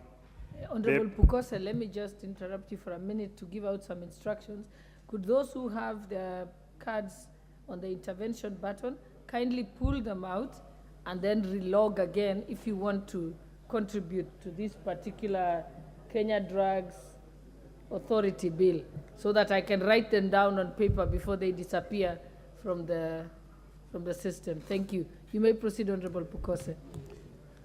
Madam Speaker, this bill establishes the Kenya Drugs Authority that is responsible for the regulation, investigation, inspection, and approval of health products and technologies and related matters. Madam Speaker, the committee, having gone through this bill, made the following observations: that the bill expands the functions of the current Pharmacy and Poisons Board and re-engineers the new regulator based on international best practice in regulation of human health products and technologies, including therapeutic cosmetics. This re-engineering will enable the country attain the recommended World Health Organization maturity level 3. Level 3, Madam Speaker, this is where a national regulatory authority can be trusted and be able to control the manufacture of products to a world-class standards. Madam Speaker, the bill strengthens the functions of the National Quality Control Laboratory, which will improve the quality of test analysis and research for quality control. This in turn ensures that the health products and technologies used in the country meets international quality standards, thereby guaranteeing patient safety. The bill therefore fulfills the country's obligation in the war against poor quality medicines in line with its commitment under the recently ratified African Union establishment of the Africa Medical Medicines Agency Treaty, which this House ratified, Madam Speaker. Madam Speaker, this bill strengthens the regulation of medicines by providing a comprehensive regulatory framework which enables the country to comply with good manufacturing practices as efficient under the African Union medical law on regulation of medical products. This ensures that health products and technologies used in the country are safe and effective in line with Section 66 of the Health Act number 21 of 2017. Madam Speaker, this bill also encourages local manufacturing of health products and technologies as exposed in the Kenya Universal Health Coverage Policy 2020 to 2030. The bill is therefore in line with the government's plan of promoting local manufacturing, especially in the pharmaceutical sector, a key contributor of Kenya's economy. The bill will hasten the attainment of the government's vision for national economic transformation. And lastly, Madam Speaker, this bill further improves the availability of health products and technologies and enhances access to priority health products and technologies. The bill also improves the efficiency of operations, quality, and pricing of medicines and vaccines, which are key components and enablers for the successful realization of universal health coverage. Madam Speaker, the committee, having considered this bill, has approved this bill with amendments, and those amendments, we shall move them during the committee of the whole House. So I want to urge that those people who are in the public, especially in the pharmaceutical industry, the Pharmaceutical Society of Kenya, Pharmaceutical Association, the pharmaceutical manufacturers, that they hold their horses, and those amendments which had been proposed will be put into consideration by the committee during the committee of the whole House. With those few remarks, Madam Speaker, I want to move. I want to move and ask the Vice Chair, Honorable Patrick Mbiga Munene, member for Ikamba-Ng'ombe, to second. I know Dr. Nyikali is also here to contribute, and he will also be making contributions to this bill. Thank you, Madam Speaker. Seconder, you may proceed. Thank you, Madam Speaker. Madam Speaker, I stand to second my chair on this bill. And Madam Speaker, as the country moves towards universal health coverage, as envisioned in the vision of the Kenya Kwanza government, we need to note that one of the key pillars of the health sector is health product and technologies, Madam Speaker. At a country that is unable to control and regulate the health product and technologies, Madam Speaker, may not or may miss the mark in achieving the health of its people. Madam Speaker, the pharmaceutical industry in this country for a long time have not been very well regulated, Madam Speaker. That's why at times you find we have had a drug in the shelves for almost a year, like I witnessed last month where we had a cough syrup for babies, and then all of a sudden it withdrawn and we are told that it was not effective. So you had how did this drug get in the shelf and it has been used for almost a year. Madam Speaker, this bill seeks to put stringent measures in regulation of drugs in this country and technologies. Madam Speaker, Kenya is a growing economy, and Madam Speaker, as a country we wish to enter into the global market in manufacturing of medicines and drugs and technologies, Madam Speaker. And currently being at maturity level 1, Madam Speaker, Kenya is not able to export the drugs we manufacture from our local manufacturers to other countries, Madam Speaker. So this bill and what is envisioned in this bill, Madam Speaker, is to push the country towards a maturity level 3, Madam Speaker, where our manufacturers can export our drugs locally manufactured to other countries in the region, Madam Speaker. This will spur economic growth, will provide job opportunities to our people, Madam Speaker, and it will be a great achievement for this government, Madam Speaker. Madam Speaker, by strengthening the National Quality Control Laboratory, Madam Speaker, it will make sure that the drugs and medicines and technologies that get into our shelves are safe for our people, Madam Speaker, because, Madam Speaker, it's a function of government to ensure safety of its citizens.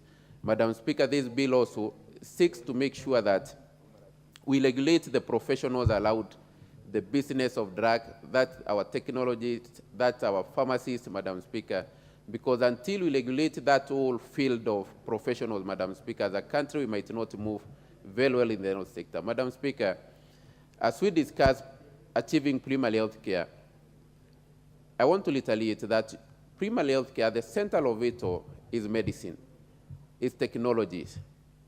And Madam Speaker, when we have a free market, where anybody gets what they want in the market, where you walk into any shop, you get medicine that should be given by a professional from a shopkeeper, Madam Speaker. It's a very tricky and dangerous place for us to be as citizens of this country, because locally, you walk into a shop, and every shopkeeper in our villages has become a doctor. He will prescribe for you. He'll tell you how this works and how this is stronger than this one. Madam Speaker, this bill seeks to control that space so that we can have control in the sale and dispensation of drugs across the country. Madam Speaker, I stand here to second this bill, Madam Speaker, and say that it's a very important piece of legislation, not only for this country also, but for this administration, Madam Speaker, having healthcare at the center of the manifesto of the Kenya Kwanza government. Madam Speaker, I second.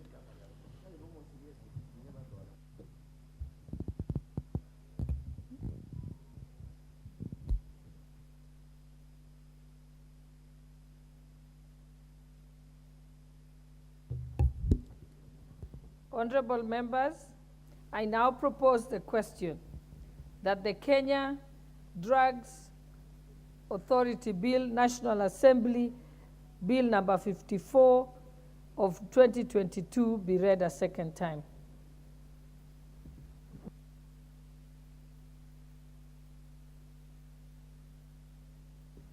Okay, those who want to contribute, please press the intervention.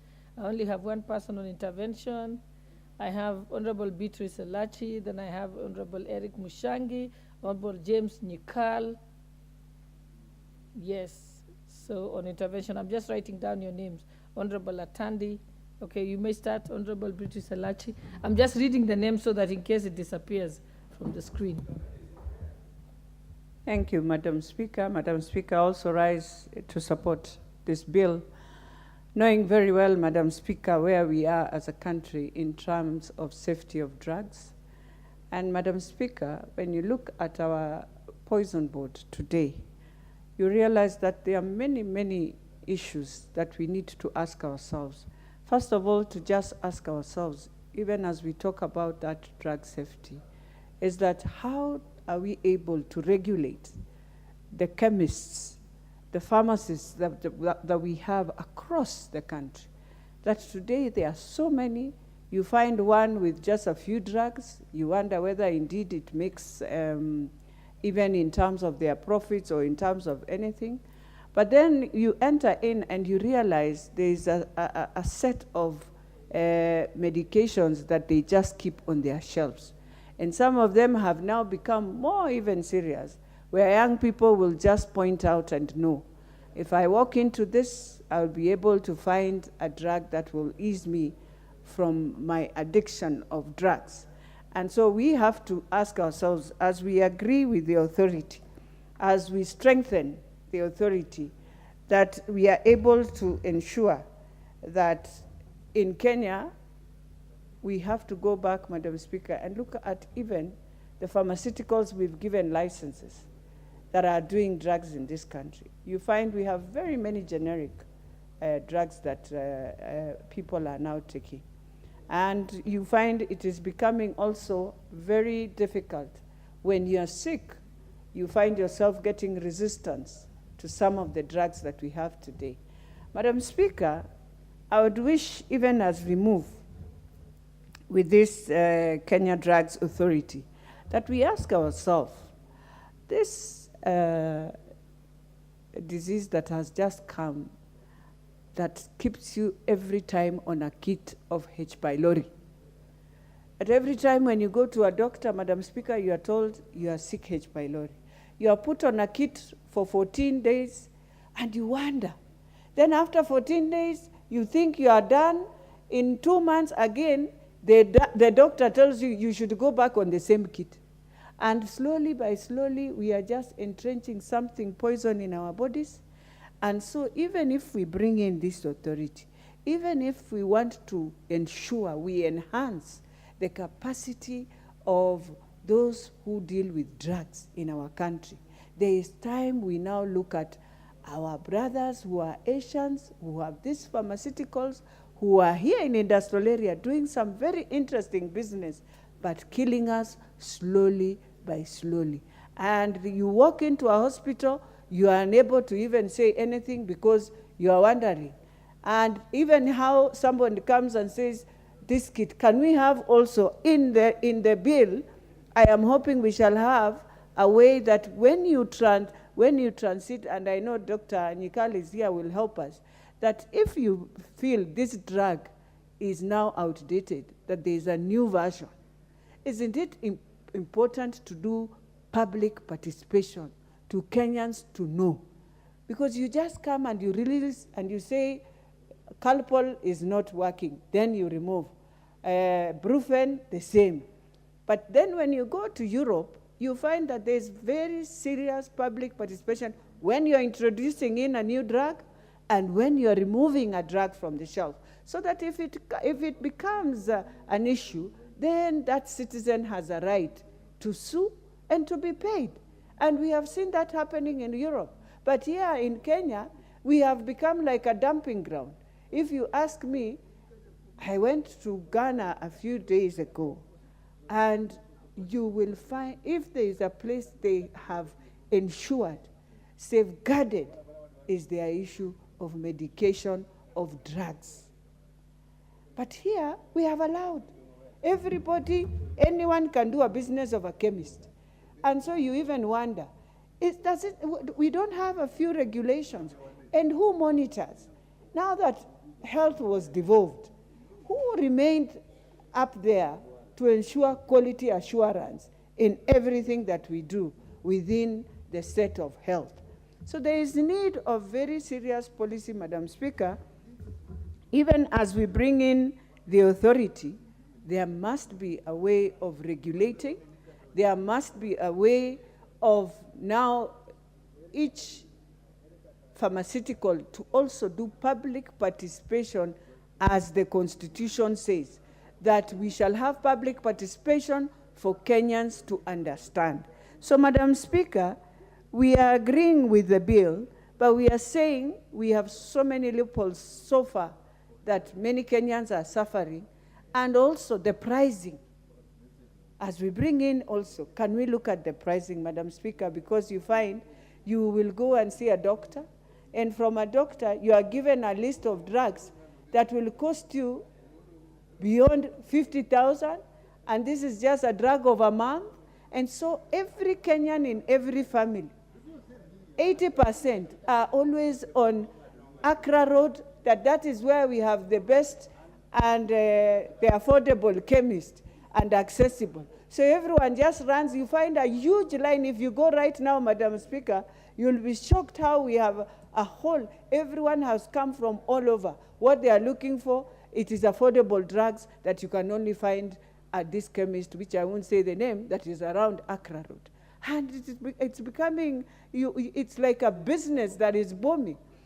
The other thing we need to request, and I'm hoping Chair will look at it, is that as we bring in the authority, we also need to ask ourselves, is there a way we can bring wellness and prevention? That we can prevent taking drugs, but use something else. Is there a way? So that the authority, will not just be talking about drugs, but ensuring that citizens are healthy and that it is not a must every time I should be taking drugs. I can use, Madam Speaker, vegetables, fruits, as an alternative of my drugs. So even as we look at this, I want us to look at the pricing, who controls, because every day you find each chemist with its own figures. You will be surprised, Madam Speaker, if you go to big malls in Gigiri, it is even cheaper buying there a drug than buying even in our local chemists that are nearby. So, and that tells you how sad it is and how it is sad to Kenyans. You enter into any hospital, people have now realized that you will be treated, but they have a pharmacy somewhere where they are doing business. So all the profits is now in drugs. But then now, are these drugs better for Kenyans, or we are just worsening the situation of this patient? So for me, especially the antibiotics, these are very critical things that we need to look at. Today, if you take Argumenti for a week, in 2-3 weeks, again, you find yourself with the same attack that you had. And so does it mean this drug nowadays is becoming another menace? So for me, there are two things we have to look at. Even as we look at this, there is need for the Committee of Health to walk around and look at that H. pylori kit, which now they have changed. They have brought in a new one. They're saying now this is better than the other one. But did you sensitize? And how does this one become not better than this other one? And how does a Kenyan who is down in the rural understand that this is the better kit than the other one? So those two drugs that I'm talking about, I have used. I've used H. pylori, the new kit. And in 3 months, I went back to the same challenges that I was facing. So I'm asking myself, and this is a kit, Madam Speaker, you buy at 15,000. So for me, even as we do that, Chair, there is need to be very serious in terms of regulations on how we put in chemists, but more importantly, how we deal with drugs today in our country, and all the pharmaceutical companies that we have must tell us where do they do their public participation. Thank you, Madam Speaker. The Honorable Eric Mushangi.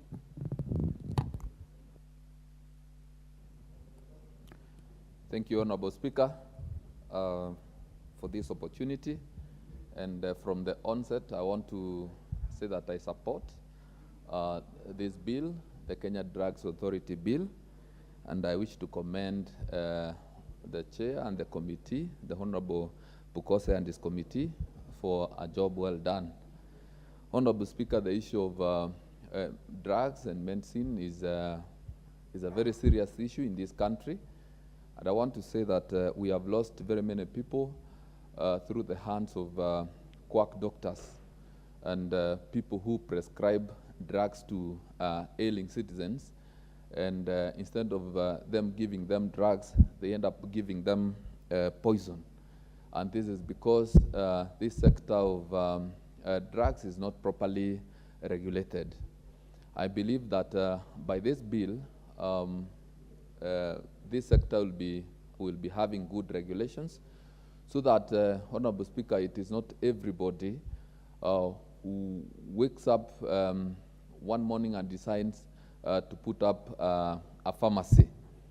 We have seen and heard that in this country, the best business to put up is a pharmacy. And Honorable Speaker, I had a friend who used to brag how he makes so much money out of the sale of medicine. One day you could hear him say of how he bought medicine at a very low price, but selling it at a very high price because of the fact that many citizens cannot authenticate the price of the medicine. And I hope this bill now will take care of all this, so that we do not have people consuming drugs out of the people who want to make profit, but not to cure or to even enable our citizens to heal of their diseases. Honorable Speaker, this bill, as proposed, will ensure that this country does not continue receiving or rather importing medicine from China and other countries. It is going to give our country capacity to manufacture drugs and medicine to export, and that will also come with the creation of jobs in this country. So I wish to support and say that the committee has done a good job, and let us also put into consideration the idea of preventive measures. If we can prevent, if there is a way we can prevent the many diseases that we seek to cure through medicine, then that would be a very good thing, so that we do not have to always swallow medicine to get cured. Thank you, Honorable Speaker, and I support. The honourable member for Seme, Honourable Dr. James Nikal. Thank you, Madam Speaker, for giving me this opportunity. Madam Speaker, I rise to support the bill. Madam Speaker, this is actually a historical bill. In the last 1 or 2 weeks, we've actually made fairly historical legislations in regard to the health sector, and this is one of them. The objective of this is really the regulation of medicines and medical devices, which includes things like x-rays, which emit radiation, simple things just like blood-giving sets, therapeutic chemical substances, herbal medicines, and all scheduled substances. Madam Speaker, it's also important that this is closely linked also to the products that are used in veterinary medicine and also in agriculture. When you talk of chemicals like pesticides and herbicides, and I know you are interested in that, those actually, in a way, should link to this, because these are chemicals. It's just how we use them that are different. And even if you use of cosmetics, particularly therapeutic cosmetics, all these things come together. And therefore, Madam Speaker, this raises very important issues considering where we have been in terms of regulations of medicines. The Pharmacy and Poisons Board, as constituted now, is actually regulating medicines and also regulating the personnel, the professionals. And so with this, we are breaking from that, and we are going to have a regulations of medicines separately from the regulations of professionals, which is really a major shift from what we have been doing before. Madam Speaker, also in the past, we have had issues where we have been regulating veterinary medicines and human medicines together, and this has been controversial. There's been a feeling that they should be separated. But if you look carefully, Madam Speaker, the chemicals, the molecules are the same. If you're using a drug, an antibiotic, it's the same molecule you use in animals that you actually use in human beings. So as to whether we should split them, that's another issue that will actually be addressed here. The other important issue that is coming that we are making a new look at is the issue of control laboratory. Before, what we have been doing up to now is that the National Quality Control Lab was part and parcel of the Pharmacy and Poisons Board, and yet it had a board of its own. I used to call it a kangaroo board, because you have a board and another board within the board, and it has actually raised a lot of problems. So these are issues that we have to actually look up. These are groundbreaking, making very important changes. And so this bill, I actually support it, Madam Speaker. It actually creates an authority which will look at the issues of licensing, all these things we are talking about, regulations of the same, advertising the same, and even more important, manufacturing, if they can be produced here locally. Because the regulation of manufacturing is a much more complex thing, because you are producing the products de novo, and therefore you have to be a lot more careful. So, Madam Speaker, this bill also, it creates schedules, particularly Schedule 4. And what is important about Schedule 4, Madam Speaker, is that it's actually a good way of bringing all these things together by creating scientific committees that deal with all this. And one of the committees we are going to create is national food safety. If you look at the amount of chemicals that are also used in food, I mean, that's something we should also look at. And then you look at a committee on human medicines, you look at a committee on veterinary medicine, and you look at medical devices. Medical devices itself is a huge area. As I said, you start from simple things like blood-giving sets, you go to X-rays, you go to MRI, you get to very complex machines. All these have to be regulated. And then we now have to look at how do we manage the quality control lab itself. That is the lab that actually guides when you are going to do registration and licensing of drugs. So these really are very important issues that this bill is addressing. The other issue, Madam Speaker, is the issue of trade. We have to regulate trade.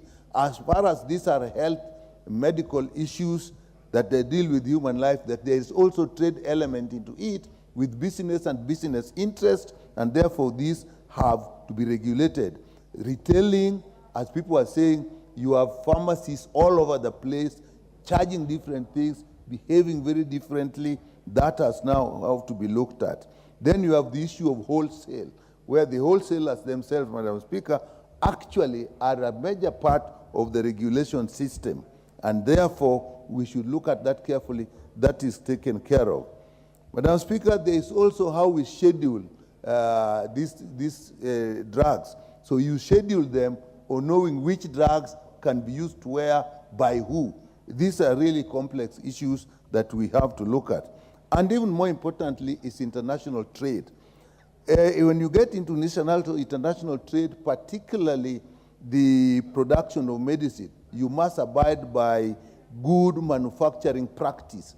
And this good manufacturing practice is actually their WHO guidelines which give the levels.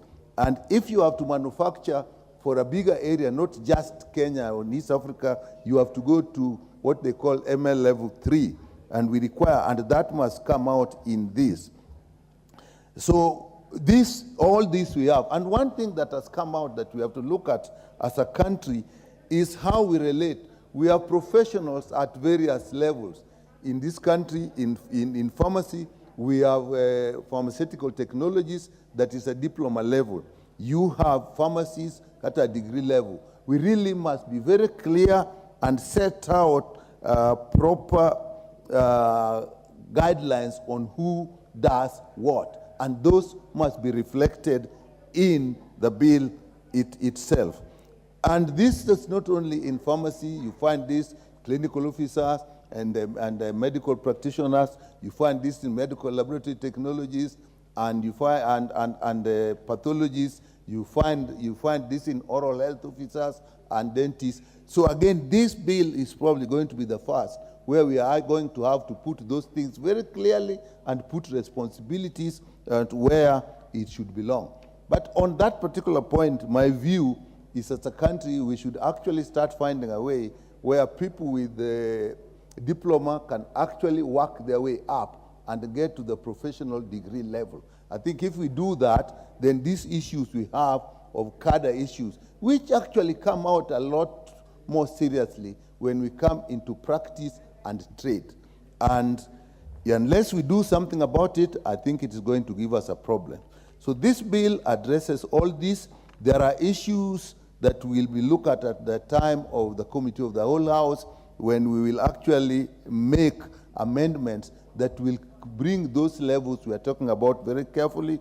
We'll bring these committees to exactly delineate what they are supposed to do. With that, Madam Speaker, I support the bill.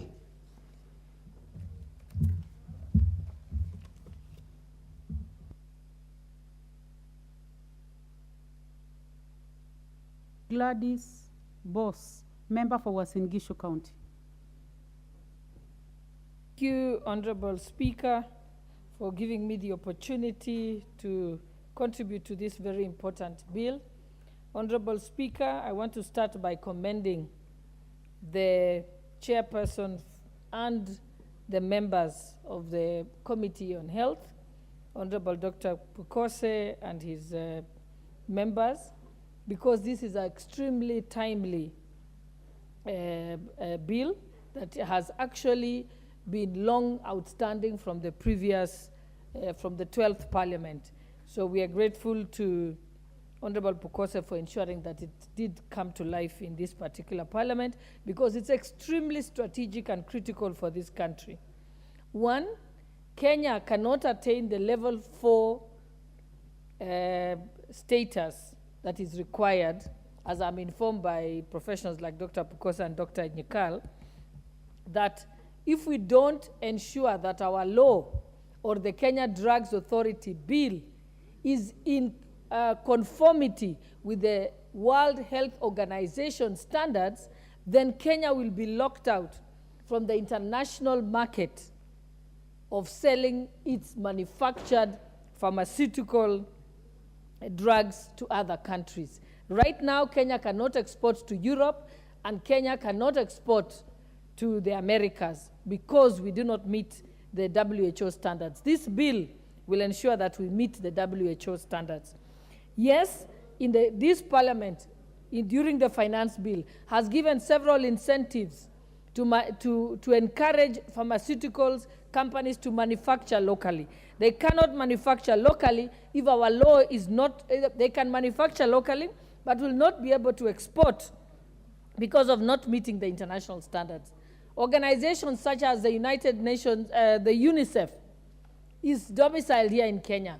But whenever they require to buy any drugs, they will not buy the ones manufactured in Kenya because, again, our law is not in conformity with the international standards. So there are only 3 items that we seek and will be discussing going forward that are accommodated in this bill. One is to ensure that, as per the international standards, people, only those who are trained pharmacists can be able to handle certain drugs, so that certain drugs can be handled by pharmacists only, and others can be handled by general handlers, such as our pharmacy technicians. This is not to say they'll be locked out of work, because if we improve our manufacturing and are able to export overseas, the biggest persons or personnel who will be guaranteed of jobs and be involved in the manufacturing are our pharmaceutical technicians. 2, we also want to ensure that, as per the recommended best practices, the practices under the WHO standards, to ensure that licenses are only given, as is done globally, to pharmacists. Because if we don't do that as Kenyans and allow anybody to be given the trading license, then we shall fall below the WHO standards, thereby locking our country and hampering our growth. Again, here I want to make it clear that no pharmacy technicians will lose jobs or be locked out of the market. One is that they will be the ones working in these manufacturing industries, and they will be the ones that will be employed. But it is important that wholesaler dealer's license is a technical practice license and should only be issued to pharmacies, and that can be included in the bill.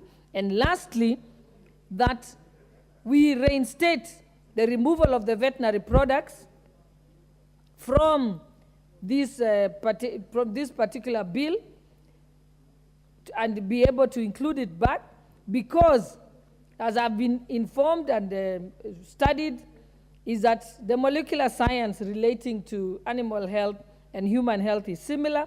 So it would be a waste of taxpayers' funds to do double regulation and double vetting of human medicine versus veterinary medicine. In other countries, they are domiciled in one authority, which is suggested in this particular bill. So for more efficiency and to ensure that there are no loopholes of certain so that drugs that can have a negative effect can leave the system. And with that, I proceed to support this particular bill, but with those suggested amendments. Thank you, Honorable Speaker.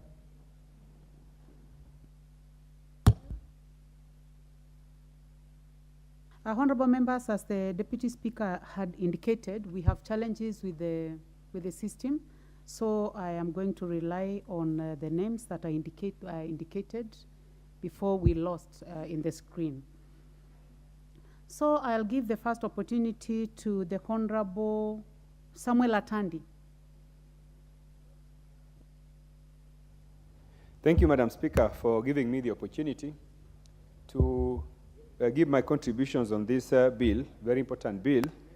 And I begin by congratulating the chairman and the committee that have done a very wonderful job in coming up with this bill. Madam Speaker, as everyone has mentioned, this bill is important because it is going to help in regulating the manufacturing sector, the pharmaceutical manufacturing sector. Madam Speaker, pharmaceutical sector is one sector that I believe is capable of helping this country to grow its economy, because the sector has not been really utilized properly. In Kenya, we have about 30 companies that are manufacturing drugs. If you compare this number with our neighbors, Tanzania has about 11, Uganda has about 20. That means, Madam Speaker, that if we really harness this sector, we could be the country that is exporting drugs to the region. Unfortunately, this is not the case, Madam Speaker, because, as you are aware, Madam Speaker, we largely rely on imported drugs, imported medicine. And this is the reason why we are saying that if you visit chemists, local chemists, you will find that they are only stocking imported drugs. And some of these imported drugs are drugs of low quality. And I hope that with the licensing that has been, mandate that has been given to this authority, they are going to do a better job in ensuring that the drugs that come to this country are those ones of high quality.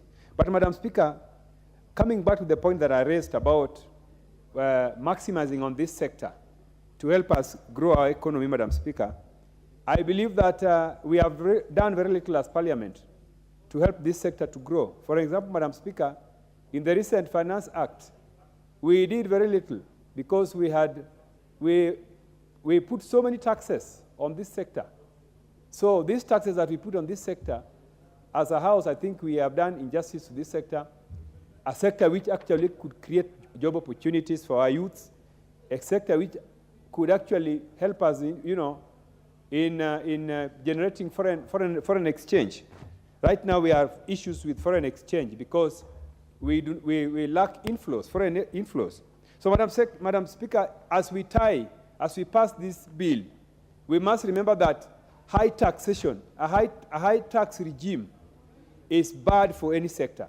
It is bad for the pharmaceutical sector. It is bad for any sector. And I want to call upon government that it is not enough to just come here and bring us bills to pass. We will pass bills, but these bills will have no effect in jump-starting our economy if we do not link some of these legislations with the other aspects of governance, such as taxation. Because, Madam Speaker, right now, you realize that the cost of electricity has gone so high, and there's no manufacturing sector that can prosper if we cannot contain the cost of power. Madam Speaker, if we continue to tax employers, we continue to tax these companies. Today we are taxing, we are increasing NHIF. Tomorrow we are increasing NSSF. We are, I don't know, housing levy, this nonsense tax. Madam Speaker, this nonsense tax is going to kill these sectors. And it will be a waste of time for us to sit here and make laws and bring up good laws which will not be implemented. The other issue, Madam Speaker, is things to do with corruption. Madam Speaker, I also believe that this country does not lack laws. We have enough laws. But how come these laws do not help us? It's because we allow corruption to thrive. Corruption thrives in this sector. The health sector is, I think, is the most corrupt after the police. So if we are going to ensure that these laws work for us and they serve us, these new laws we are passing, then we must be vigilant and ensure that we do not allow corruption to thrive. And because this government has allowed corruption in all its rank, every day this government is displaying corruption. You see a whole deputy president carrying sacks of money going to church, to give donations everywhere. So you are displaying corruption and you want this country to prosper. The country cannot prosper. And therefore, Madam Speaker, what I'm saying is that we must tie some of these things so that they work together for the good of our country. Madam Speaker. What is out of order, Honorable Roko? Member Speaker, from Bere. Madam Speaker, is extremely in bad taste. My brother and my friend, Honorable Tandi, is painting the Deputy President of the Republic, a man whom we respect, a truthful man, as a corrupt person, without any evidence, without laying any papers or any document. And according to the rules of this House, Madam Speaker, you cannot cast aspersion or you cannot discuss the integrity of any senior member of this country who cannot be able to defend himself here without laying down proper documentation which are signed by an affidavit or from a commission of oath so that you can prove your allegation. Is he in order, Madam Speaker? Can he withdraw the statements he made?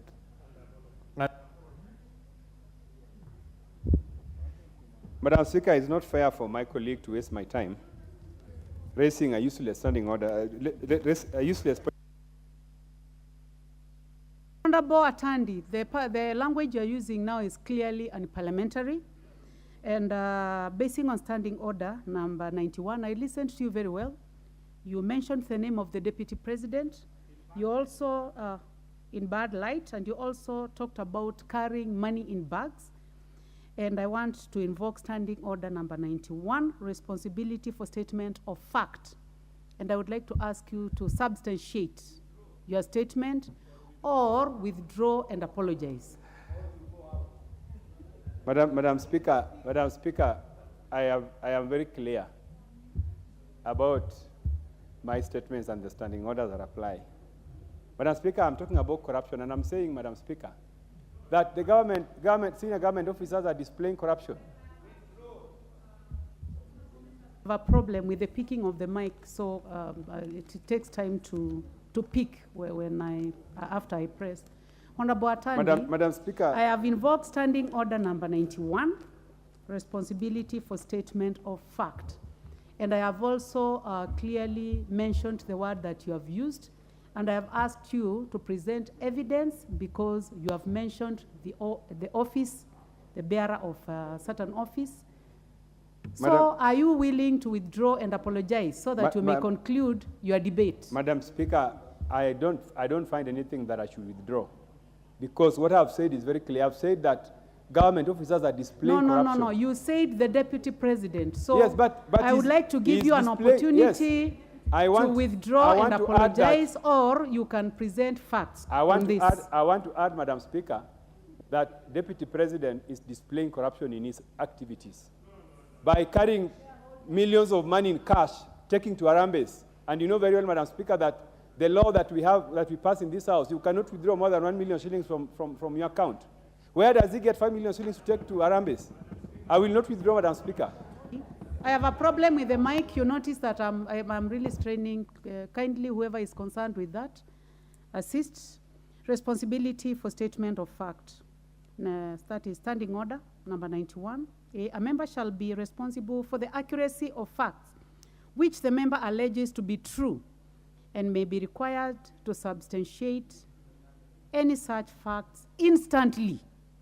I would like you to substantiate that fact, alleged fact you're talking about, instantly, or you withdraw and apologize, or I'll consider you out of order. Madam Speaker, I will bring you evidence of Deputy President presenting millions of shillings in Arambes. I will bring you that evidence. Andy, because there's overwhelming evidence. Instantly. Which I don't have here with me. It is instantly, Honorable Atandi. You are out of order. You cannot have another point of order on top of another point of order, Honorable Ruku. I would like to give you an opportunity to withdraw and apologize.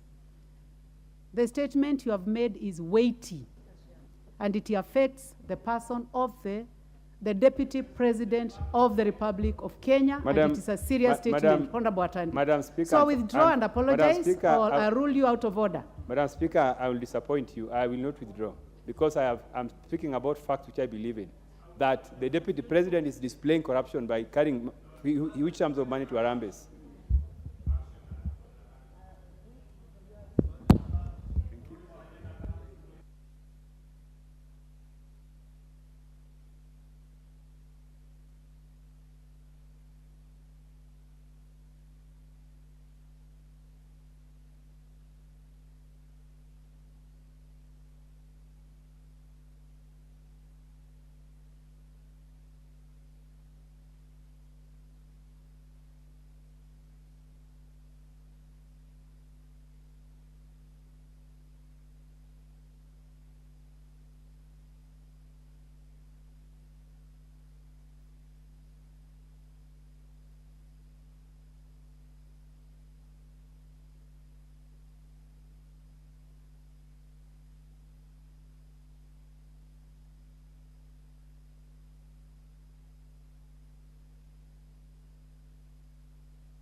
The other day when I was in this position of the Speaker, I cautioned you, and I think you have a way of finishing your statements in a disorderly way. I cautioned you. Today I'm going to invoke Standing Order 107, disorderly conduct, F, 107(1)F, where member commits an act of disorderly conduct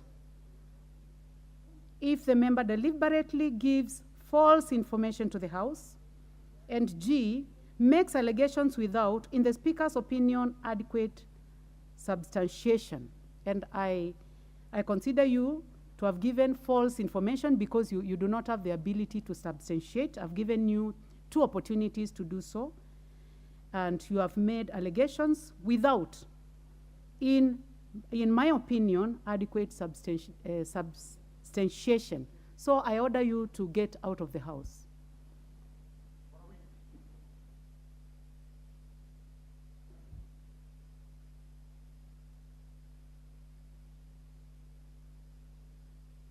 Record that you'll be out of the House for the rest of the day.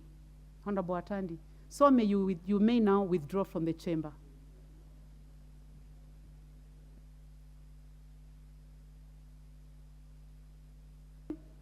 Withdraw out of the chamber.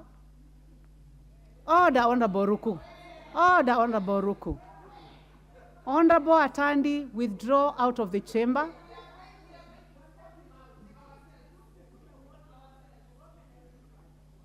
Order, Catherine Omanyo. You are not disorderly, Honorable Catherine Omanyo, so stay in your position. I am addressing the Honorable Atandi, and I have asked you to withdraw from the chamber.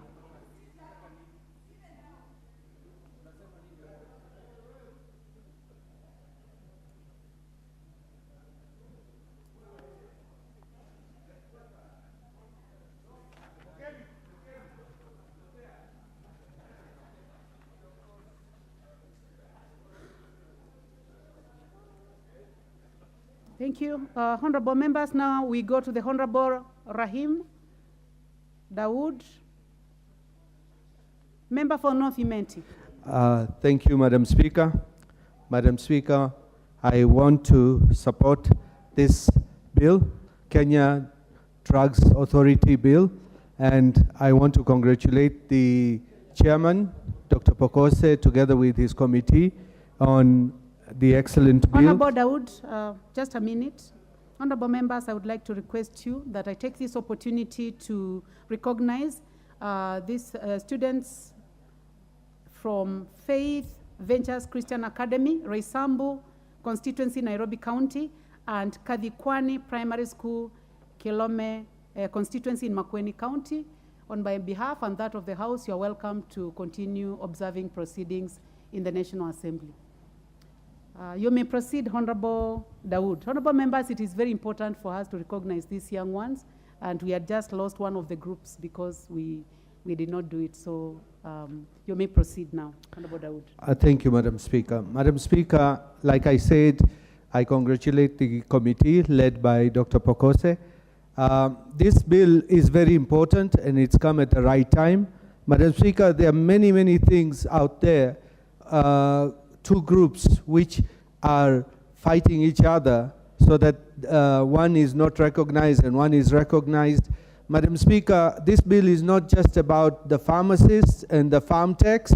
Madam Speaker, this bill goes very far in the establishment of the authority where the National Quality Control will be the main benchmark where the drugs which are procured in this country are looked at in a sense that we do not get drugs which are expired or which have adverse effects. Madam Speaker, we have been privy to a lot of things, that drugs which are banned in the European Union, they somehow find their way into Kenya because of weak structures. But the way this bill has been structured, Madam Speaker, we will have a proper functioning authority which will take care that these drugs which are not good for our people cannot come to the shores of this country. Madam Speaker, we've got an issue with a lot of cosmetics which are sold in the streets of Nairobi and other places, which are very harmful to our people, but they are being sold and they are being imported because the standards have been lowered. But with this bill, I believe we will have those cosmetics being banned completely because, Madam Speaker, like the previous speakers have said, there are some drugs which you can buy just specially. They are not put on the shelves. They're put on the side, on the back in the stores, and they're not sold to each and every person. If I were to go, I would not be sold those drugs, but they know who to sell them to. So, Madam Speaker, we need to control those things, Madam Speaker, as well as this bill goes far in the manufacture of pharmaceuticals in this country. It makes it easier for local manufacturing. And, Madam Speaker, I would want to confess that my two daughters are pharmaceutical. One is a pharmaceutical scientist, a master's, and one is a pharmacist, doctor in pharmacy. And that does not mean that I do not advocate for pharmacy, the farm techs. Farm techs, they have got their own place. Pharmacies have got their own place. I believe when we come to the committee stage, I have spoken to the chair regarding, Madam Speaker, you'll protect me from Mheshimiwa. He's just gone. Madam Speaker, when we come to the committee stage, I believe we will give justice to this bill because there is an issue. Farm techs are out there, and we need pharmacies in all the small towns and in the villages, because without having pharmacies, then the universal health care of the government of Kenya Kwanza will not be achieved, Madam Speaker, and they are supposed to be there. But let them handle what is supposed to be handled, and pharmacists will be handling the wholesale and retail. So, Madam Speaker, when we are saying it is nothing to do with just pharmacists and farm techs, but it's to do with what we are going to be getting in future. Madam Speaker, with those few remarks, I support. And Madam Speaker, I would, I don't know, it's not an advice or that, but I would want in future any member who imputes improper motive, they should not be allowed to go very far. The mic should be shut off before even they can go too far, because there is no justification in character assassination. Thank you, Madam Speaker, and I support.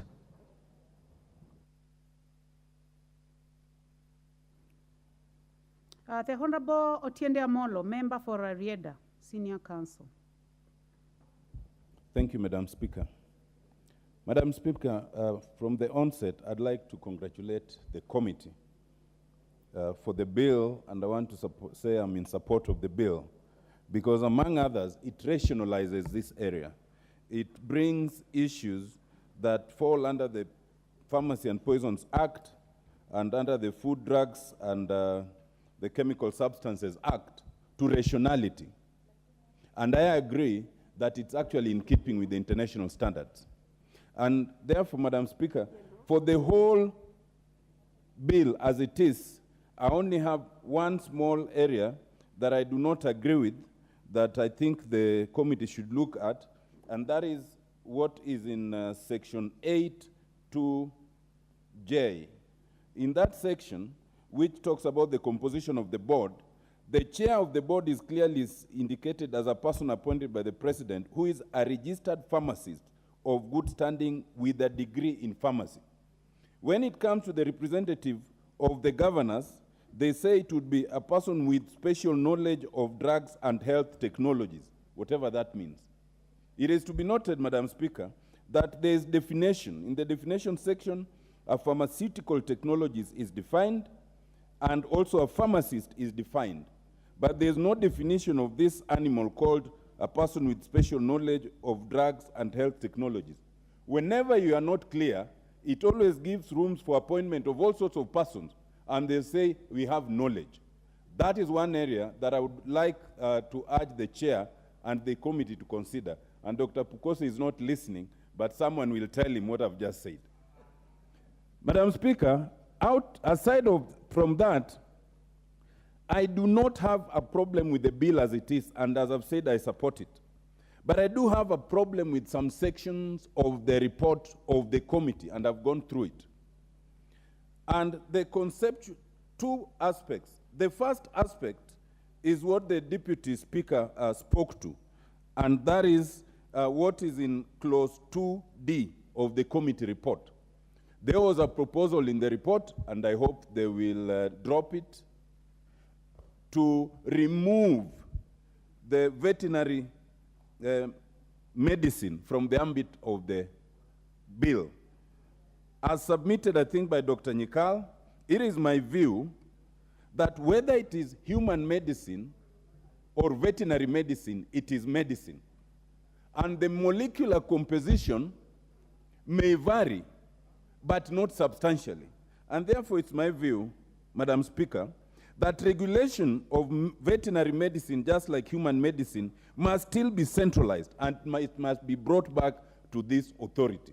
And I'd really like to urge the committee to consider and drop that particular amendment.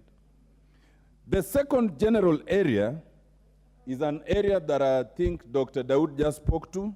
Dr. Nyikal also mentioned it. There are very many areas in which the committee is suggesting adding the word pharmaceutical technologist, where the word pharmacist appears. And this includes, for example, when it comes to clause 2M in the report, it also includes clause 39 to 41 when it comes to regulation of wholesale dealers. It also includes, especially in clause 41, where you are talking of the those adding pharmaceutical technologies to those to deal with scheduled substances.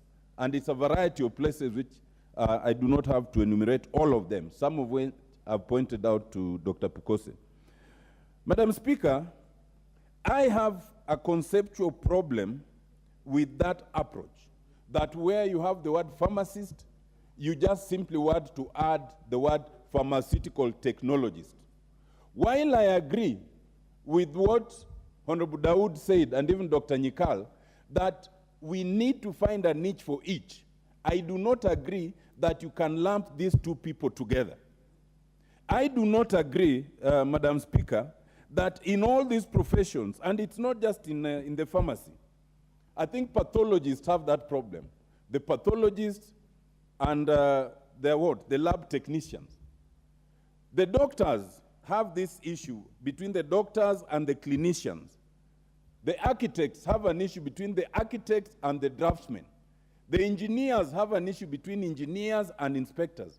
Even the advocates have this issue between paralegals, between advocates and paralegals or clerks. It cannot be that one can go for learning at a certain level of a certain rank for so many years, and that it can just be amended by the stroke of the pen that it is stroke so-and-so. If one graduates, it is okay, and one can always rise higher. But until you get there, there must be roles that are preserved for you and roles that are preserved for someone else of higher learning who also takes higher responsibility for their action. And therefore, Madam Speaker, I want to persuade the committee to reconsider that approach of simply saying pharmacists stroke pharmaceutical technologies and adopt a more practical approach of looking at what is it that pharmaceutical technologies can do, and what is it that we will reserve for pharmacists. You know, it can be argued, and it's been argued, that look, as a country we have shortage of specialists, including pharmacists. We have issues of costs. We have issues of people who are experienced, even if they are technologists, sometimes even more than the pharmacist. But there are reasons for this categorization, and the solution cannot be to lower the standards or to lower the threshold. The solution must be to address those specifics and agree on what we want to hold at a higher pedestal and what we want to hold at a lower pedestal. And then for each pedestal, to hold those respective categories to the highest professional standard and punish them whenever there's transgression. I do not agree, therefore, Madam Speaker, that we can simply say that anything that a pharmacist can do, a pharmaceutical technologist can do. And there are many in this bill. Lastly, Madam Speaker, there is actually a technical point that the committee should actually consider. I'll urge Dr. Pukose to look at the history of this bill, and if he looks at the history of this bill, you will see that on 24th October 2018, there was a discussion of similar provisions. At that time, a similar thing had been done, and the Attorney General gave an advisory that it was improper to equate those two levels. When the bill went to the President refused to assent and brought it back with those observations. And I'm sure Dr. Pukose's clerks will be able to get all that. Do we want to walk that path again, where there was an advisory that was issued, it was ignored, it resulted in refusal to assent? And technically, what would that mean? When it has come back, and it's essentially a continuation of the bill, would it then attract a higher threshold as usual of the 2/3 or not? So that we do not walk that line, and so that we do not detain a bill that is otherwise quite good, I would urge the committee to look at those distinctions without making anyone think that they've won or they've lost, but we give due learning, due experience, and responsibility where it belongs. With that, Madam Speaker, I support.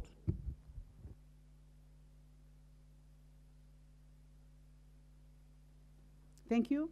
The Honorable Silvanus Osoro, member for South Mugirango and Whip, Majority Whip. Thank you very much, Honorable Speaker.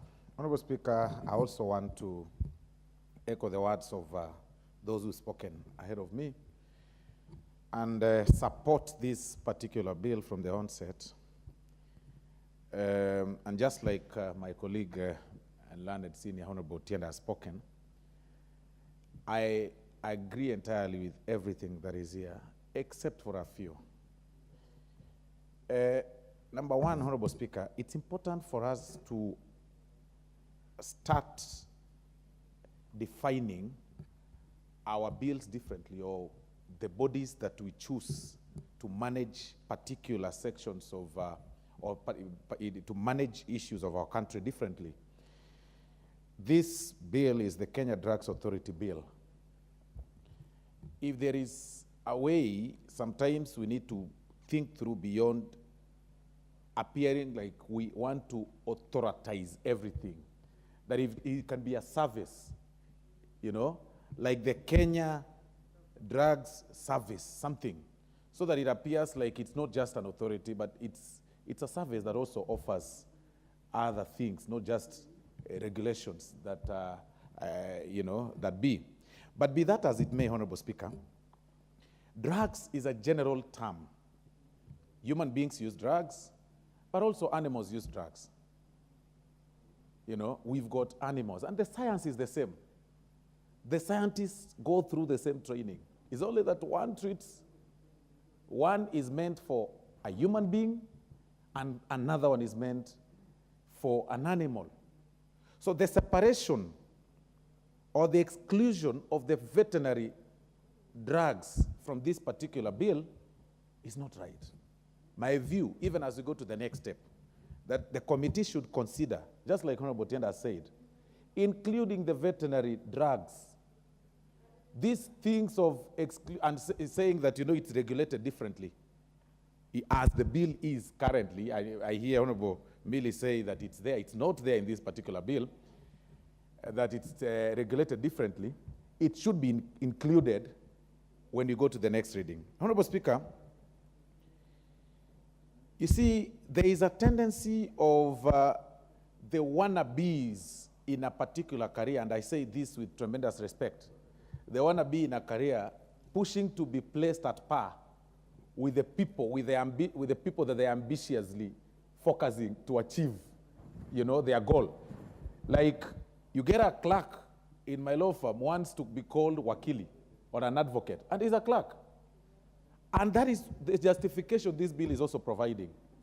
That a pharmaceutical technologist wants to be at par with a pharmacist. That you define them with the same line, within the same line, a pharmacist and a technologist. I mean, their roles are distinct. Even their mode of training is different. One is just basic, and the other one goes extreme in the training. So this justification of trying to put the people, the wannabes of a particular career at par with the people who've gone steps higher in terms of training should be reviewed. And I think even as the committee looks at that, they should focus. They should find a way to push and make sure that such roles are distinct, clearly distinct. But even as we look at this, Honorable Speaker, it's important for this particular bill also, and even the people who manage these matters drugs, to be keen on also what is happening. We currently have so many quacks in different professionals. So many quacks.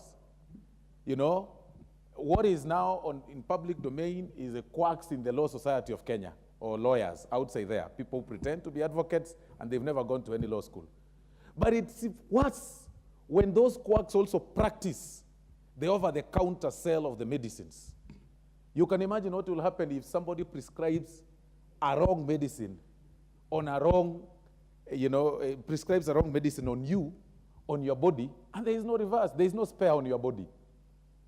That even as we look at this, we need to find a way to have most of these quacks in professions. People have sacrificed, gone to school, studied very hard, opened, decided to have their businesses in pharmacy, and somebody comes next, collects allowances for another person who's gone to school, and then decides to wear a dust coat, and calls himself doc or a pharmacist, and sells drugs and prescribes drugs. And those are the people you hear when you go to their pharmacies. They just tell you, you say, I have a stomachache, and they tell you, you look like you have H. pylori. And they give you some kits without proper medical checkups. So even as we look at this whole thing, it's important for us to be keen on that. And those quacks are in the villages. I have seen so many in my constituency. Small chemists selling Panadol, selling everything, and others even doing abortions. Quite unfortunate. And sometimes such are discovered when things have gone south. So we also need to find a way to regulate and protect societies, professional bodies, professional societies. Like now the pharmacies and such. so that quality professions are protected, human life is also protected, and the dignity of a profession is guarded. I mean, it kills morale for one to go to school for nothing, because it's something that can be done by other people. And that is what now is happening in the hospitals. And Honorable Speaker, even in such, even as we talk about the drugs, others go to an extent of selling drugs that are expired, drugs that have been banned from some countries. And nowadays they know the science of human beings. They know that what people want. People want quick service, over the counter. And it becomes very easy to get a quack selling you, or even that a professional or qualified pharmacist selling you over the counter without prescription.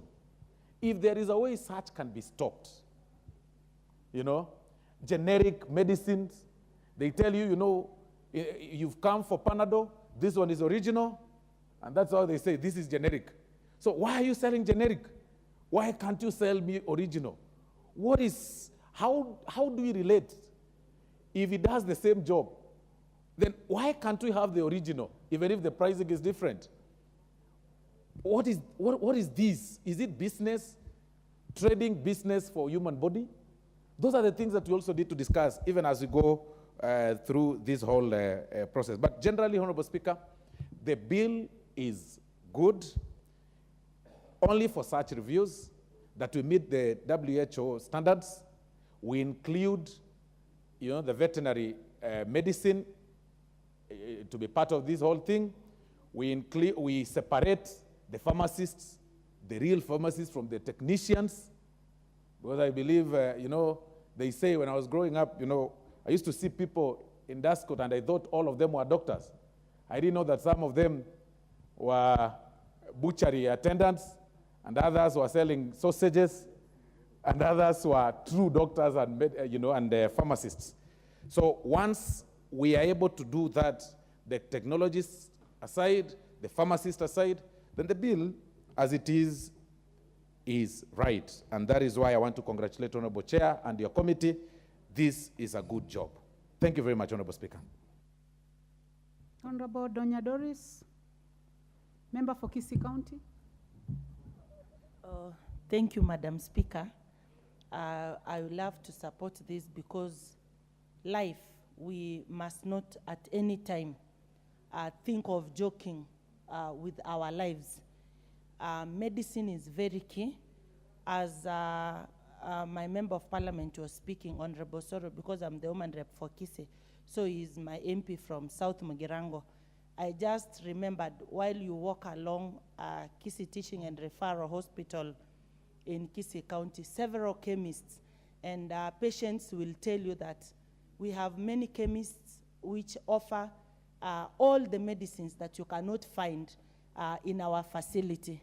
Then you keep on wondering, Madam Speaker, we have the best doctors in hospitals, they treat, but they don't have the best medicine. That is just a fallacy. It does not add up. It's like you go to class, you find that the teacher is teaching without the books. This bill will help doctors, and if they are told you are treating a patient, yes, you are telling this patient, oh, sorry, we don't have this medicine in this facility, but you can find it as you walk out. And when you are walking, Madam Speaker, those are the facilities which offer that medicine. I ask myself each day, how come you only find the paracetamol? That is very cheap. It is available. But these are the medicines which give you the cure now.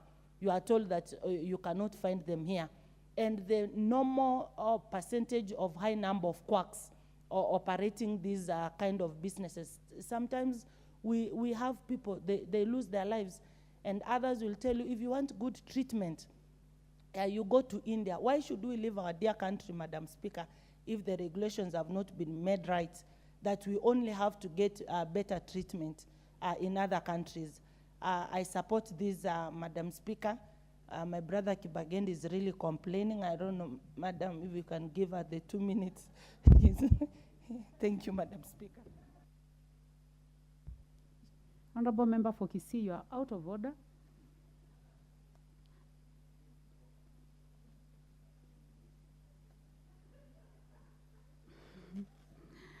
The Honorable Carrizo, member for Igembe Central.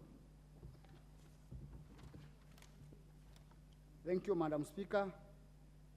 May I also take this opportunity to congratulate Dr. Pokose and his committee for coming up with this bill, the Kenyan Drug Authority Bill. Madam Speaker, we are in this era whereby almost everybody is suffering from this illness and the other.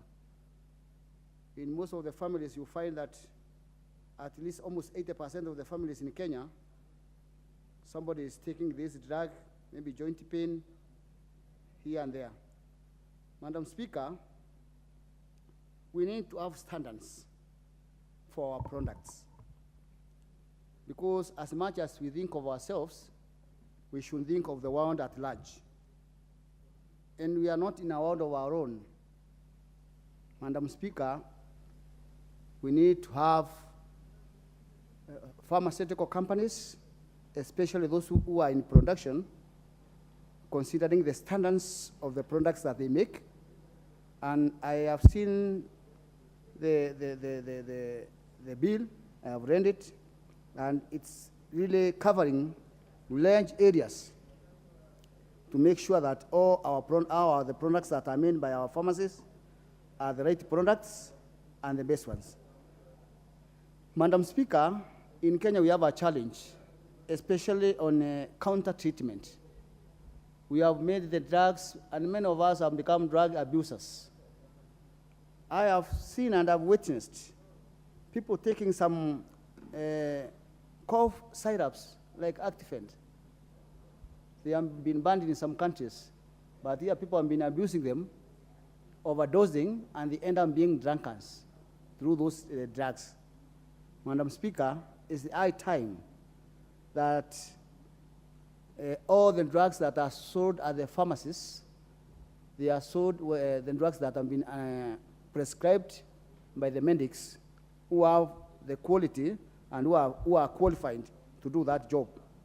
Madam Speaker, we would discourage a situation whereby you wake up, go to the pharmacy, and just demand for a drug, and the dealer sells to you the drug that they wish because they are out to make money. We have seen that in most cases, we've seen surrounding pharmacists and pharmacy shops without even licenses. And I have seen the bill is taking care of all that, and we believe that after the bill is through and becomes a law, it will really be working and not to just be seen as a law. Madam Speaker, the other issue is that of the generic drugs. My brother has talked much about them, but it's also a challenge because they are not labeled as generic. But you are told these are generic drugs, they are not originals, these are cheaper. I think the subscription from the doctor should be saying what should be given. There's this also the issue of the interchangeability, whereby you can go with a prescription for the drugs that you are supposed to take. Then you find a pharmacist does not have those drugs in the shop. He intends to give you an alternative for the drugs that have been prescribed by your doctor. I believe because it's also taking care of that, it will be affected. So in generally, the bill is a very good bill, and I will support it, and I believe it will serve Kenyans and even international community. Thank you, Madam Speaker. Thank you, Honorable Carito. The Honorable George N. Gashagwa, member for Daragwa. Is Honorable Gashagwa in the House? Then we will be followed by the Honorable John Waluke, member for Sirisia. Thank you very much, Madam Speaker. From onset, Madam Speaker, I want to support this bill, the Kenya Drugs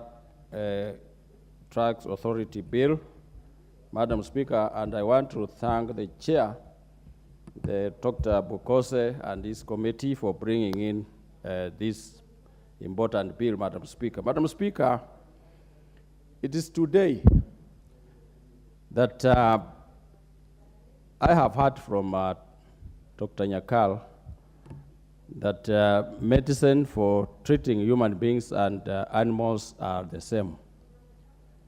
I never knew that, Madam Speaker.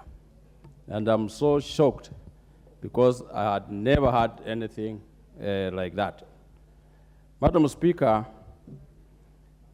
the pharmacists of this country, Madam Speaker, some of them are not trained. I've witnessed it even in where I come from, Madam Speaker. Somebody is running a pharmacy for the last 25 years, and he is not a nurse or neither a doctor, but he sells medicine, Madam Speaker. And Madam Speaker, I want to request this committee under Dr. Bukose, because Dr. Bukose himself is a doctor, is a medical doctor, to take action, Madam Speaker, with these quack doctors and nurses, Madam Speaker, who sell medicine and they are not qualified for doing such a business, Madam Speaker. Because, Madam Speaker, we have lost lives of very many people who are innocent and they are sick, going to look for medicine, Madam Speaker, and these people end up giving them wrong medicine, Madam Speaker. So it is good that the committee has observed and come out with a bill that we are going to support to make sure that we protect lives of our people, Madam Speaker. Madam Speaker, I want the manufacturers of this country also to wake up. Madam Speaker, you saw during COVID time, I thought that the manufacturers of this country and doctors were going to come out also, like South Africa, Madam Speaker, to manufacture medicine. Like South Africa manufactured medicine for COVID, Madam Speaker. And our doctors here and also the manufacturers, medical manufacturers or medicine manufacturers, Madam Speaker, we've never seen them coming out with that different idea that can save this country from importing medicine or from outside the country, Madam Speaker. So we want also to compete like any other country in the world, Madam Speaker, to make sure that Kenya is on board on every aspect like this one of medicine, Madam Speaker. I want to support this bill. It's a very important bill, Madam Speaker, and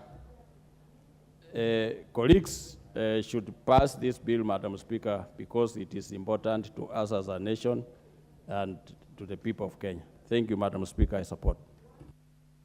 Boaluke, the Honorable Kibangendi, member for Kitutu Chache South.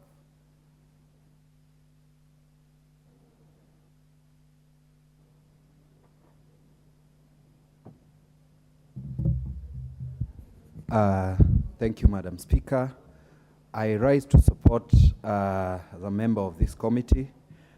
Indeed, a regularized industry will guard especially the masses from being exploited by unscrupulous dealers.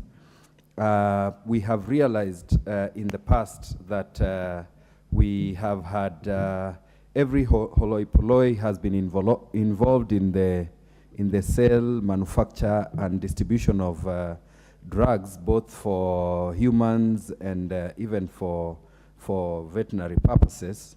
And if we pass this particular bill, we'll have a properly regularized sector that will ensure only those that are allowed to run chemists and even those manufacturing are the only ones that will be involved in this particular trade. The other thing is that we also need to ensure that as we push Kenyans to go for further studies, there needs to be a clear demarcation on where one class of training can get to and where the other can take up from. And for that reason, I support this bill and I ask members to pass. Thank you.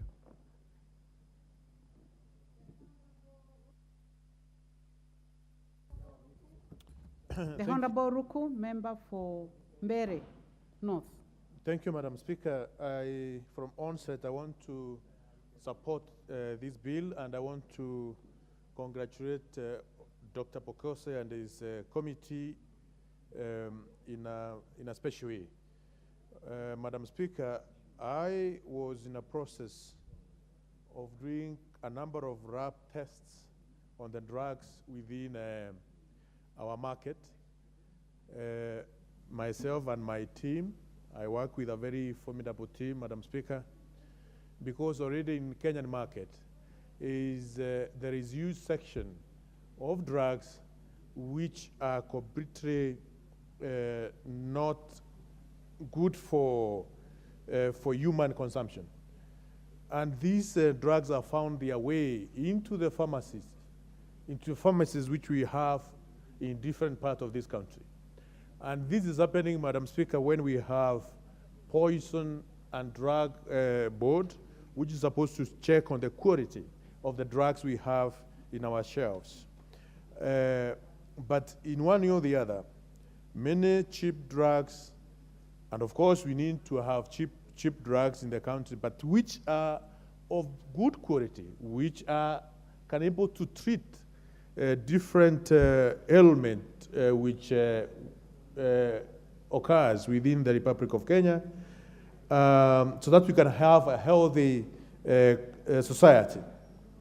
The control of how the drugs are dispensed from our chemists is an extremely important function, and this bill is coming to regulate how this is going to happen.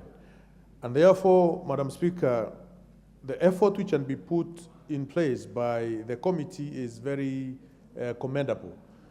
But as this is happening, before this bill is enacted, before it comes into law, is it possible, Madam Speaker, to move with speed and check whether the drugs which we have in our shelves, because some of them have already been ruled that they are not fit for human consumption.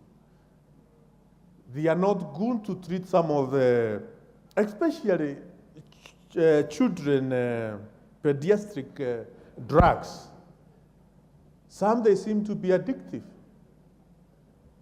Is it, before we enact this, before we ensure this is done, I think the authorities concerned within this space, they should also be able to move with speed and check what is being sold in our pharmacies, whether it meets the required standards.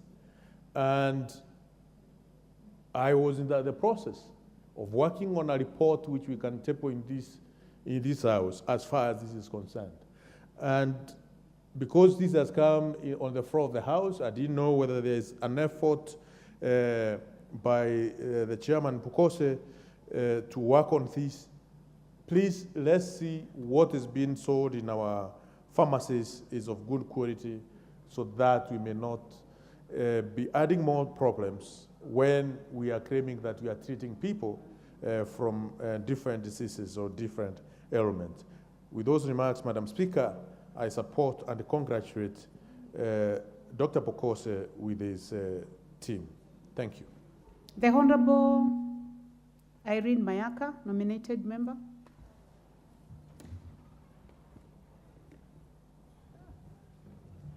Thank you, Honorable Speaker. And Honorable Speaker, I also stand to support this bill but with possible amendments. And Honorable Speaker, the areas that I actually want to focus on, and it's been mentioned here before, is that as a country, we have our own aim, and we strive to achieve the WHO maturity level 3 in terms of health.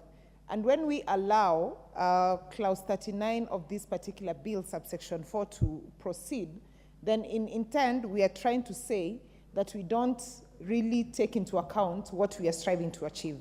Honorable Speaker, allowing the wholesale and distribution of drugs to anyone, especially the technical people who do not have the required qualification, is not only going to harm our pharmaceutical environment, but it's also going to affect the safety of the public. Honorable Speaker, for example, you can imagine if we have a drug like the morphine being easily accessible to people who do not really know how to prescribe it, how this is going to affect the overall population of our country. Honorable Speaker, we've had so many outcries from the pharmaceutical professionals, from doctors, in terms of how this is ideally going to affect us.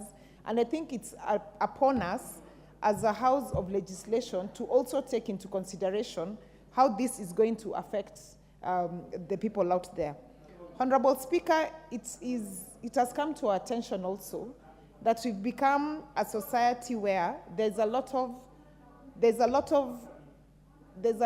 alliances to shortcomings and shortcuts. Honorable Marianne, do you have an intervention? Because you've been lifting your hand.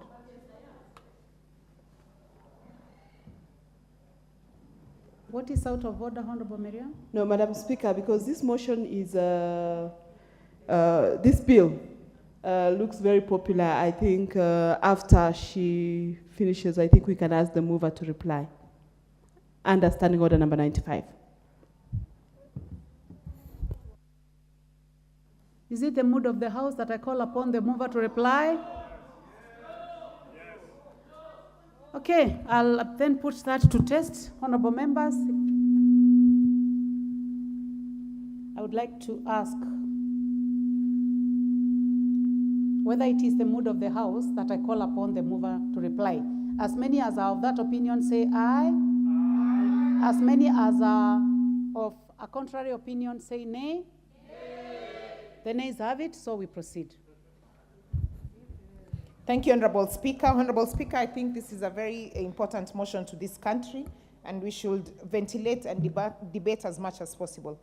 Honorable Speaker, as I was saying, we've had instances, and this has been mentioned before, of where quacks are actually operating and practicing in professions that ideally one should go to school properly and have the proper qualification before you can practice.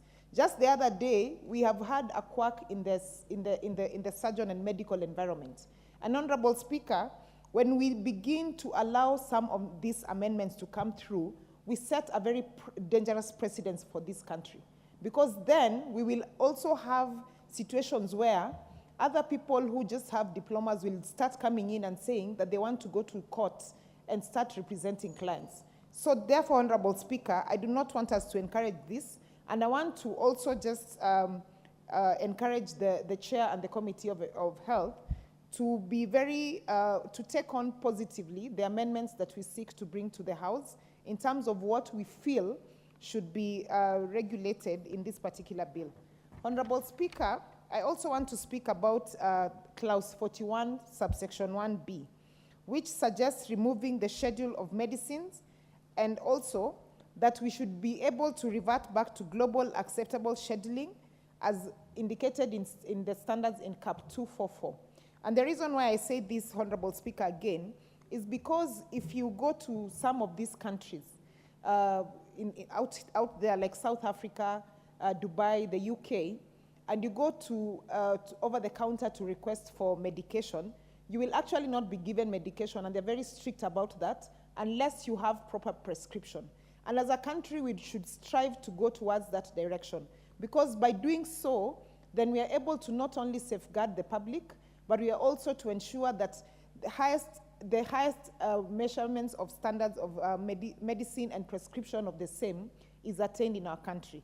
Honorable Speaker, and because there's so much interest, I will stop there so that I allow others to debate.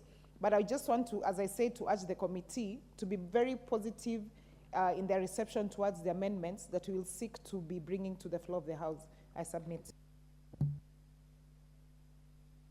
Thank you. The Honorable Zamzam Chimba, member for Mombasa County. Asante sana Mheshimiwa Spika.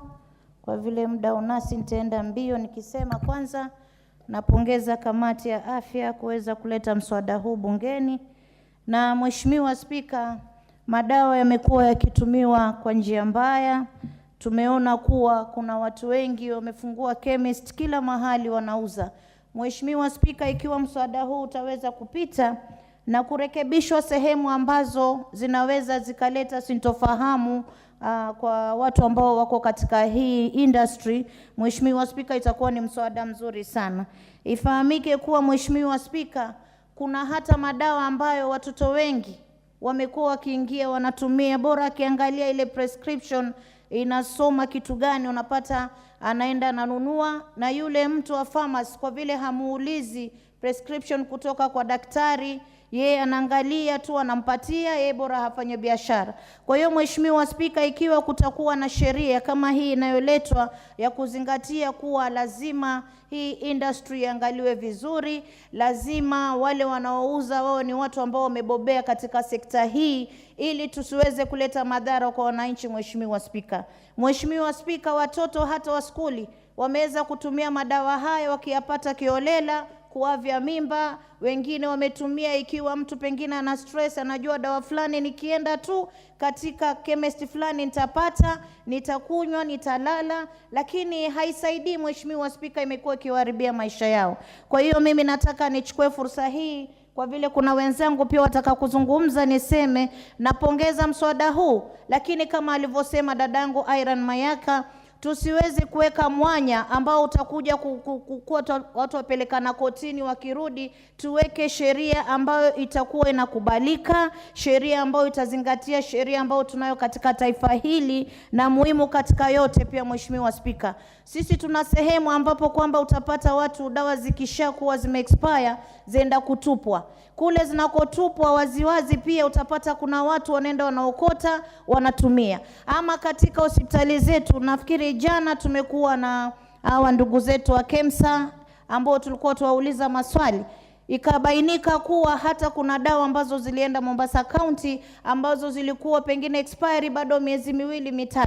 Mheshimiwa Spika, hii weza kuona yule mtu wa pharmacy ndani ya hospitali aweza akatoa, kumbe muda ambao wa kutumika umeisha, akaweza kupatia mgonjwa, ikaleta madhara. Mheshimiwa Spika, kwa hiyo tuangalie sheria ambayo itathibiti kuwa madawa yoyote yasiingie Kenya kama muda wao wa kuisha uko karibu, yasiweze kupitishwa katika mipaka yetu. Mheshimiwa Spika, tumekuwa kina mama wa kuenda tunabisha chemist, mtoto anakohoa, unachukua dawa yoyote.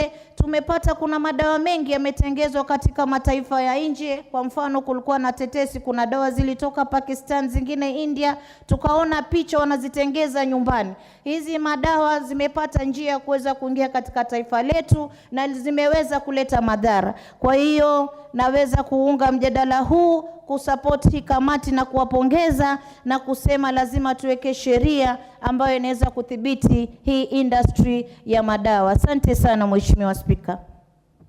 The Honorable Jane Kagiri, member for Laikipia County. Thank you, Honorable Speaker, for giving me an opportunity to contribute to this very important bill. First is to thank the Committee of Health for coming up with this bill, Honorable Speaker. Honorable Speaker, I first thank the committee for protecting the people we represent, people who cannot differentiate who is a doctor and who is not a doctor. For that purpose, Honorable Speaker, I appreciate that this bill is going to allow us to differentiate between a pharmacist, a pharmaceutical technologist, or even somebody who is not actually a doctor. Because in this country, Madam Speaker, health is a very expensive venture. And many a times we find our people going for treatment and maybe getting the wrong treatment for that matter. So in this case, this bill will be helping our people enjoy quality, safe, and efficient treatment. And again, Honorable Speaker, on the creation of the Kenya Drugs Authority, I appreciate that now we'll have an organization that will be investigating and monitoring the drugs that are used in this country. Madam Speaker, many a times we've heard of banned drugs which are still in our country being used. We will now have an authority that we can report to and actually raise issues if a situation like that happens. Madam Speaker, I also support the high fines and very prohibitive or punitive for anybody who will be going against the laws that will be in this bill, because, Honorable Speaker, many a times we've had our people treated for the wrong treatments or given the wrong medicine. And sadly enough, the families are left to take care of these people. Honorable Speaker, the culprits walk away unpunished and leave families suffering. Honorable Speaker, I support this bill because it's a bill that is going to improve our healthcare and the safety of our people and the security of our people. Thank you so much, Honorable Speaker. I support the bill. Thank you. The Honorable Millie Odhiambo, member for Suba North. Thank you, Madam Speaker. Madam Speaker, I wish to support this bill and thank the chairman of the Committee of Health for this well thought out bill. Madam Speaker, I just want to say that this bill provides for regulation so that we do not have drug abuse and also exploitation of the poverty of others, because there are people who may be addicted to drugs, and when we leave a framework where they can easily access drugs, then it means we'll be exploiting their poverty and their situations. Madam Speaker, I just want to also say that I also support this bill because it recognizes alternative medicine, though it needs to define what alternative medicine is. Actually, when I was looking at this bill, I went and tried and to make a definition or to define alternative medicine, only to discover that it's already defined under the Health Act. So there may be some cleaning up that this may need to be done. A few other things that we need to make reference to the relevant acts. Another issue is I'm happy that it recognizes herbal medicine. However, from the approach that this bill is giving herbal medicine, it is very scared. It's like we want to recognize it, but we still seem to think that herbal medicine is witchcraft from the way we are dealing with this. Herbal medicine is not witchcraft. In fact, 25% of all world medicines are derived from herbs. And now that we can actually recognize that there is the importance of herbal medicine, especially here in Kenya, then what we need to do is then to make sure that we give it the proper place. And I have proposed amendments that would ensure that we mainstream herbal medicine. I've said it before the House that we even have, in our own country, Kenya, we have several plants that are actually, like Mwarubaine and others, that are actually helping us, and they're herbal medicine. And for women, gynecological issues, most of our gynecological issues are actually dealt with by herbal medicine, much less by the modern medicine, or what we perceive as modern medicine. Madam Speaker, it also recognizes generic drugs, though I'm still trying to figure out how we deal with it in relation to intellectual property rights.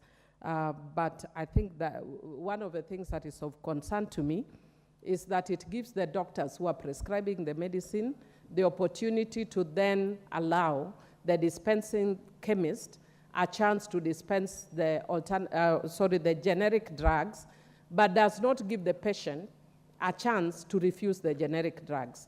Because sometimes you go to a healthcare facility and what the doctor prescribes for you is not what you're given, and then, even for you, when the doctor is prescribing that alternative, the doctor needs to get your concurrence, because I may not want generic drugs. So those are things that are not there. Madam Speaker, I have several proposed amendments, and I will be bringing them at the right time. And Madam Speaker, I've actually talked to Honorable Osoro off the cuff, and I would want to bring it here. And I want to encourage the leadership of the majority that do not be worried or scared about amendments. We are all Kenyans, and if I propose an amendment, I'm only doing it to further the good or the benefits for Kenyans. So do not be scared. Like yesterday, I actually had some proposed amendments to the primary health care bill, but we are moving at such supersonic speed that we cannot bring proposed amendments, even though it was such a good bill in itself.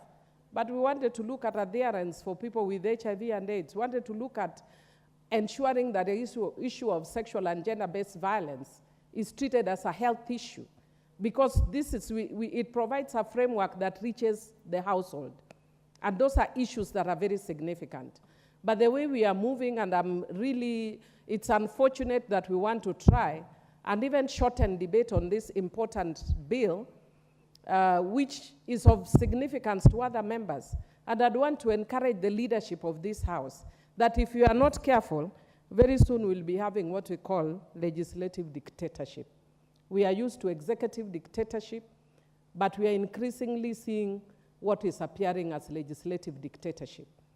We know that you have the numbers, but have your way as we have our say.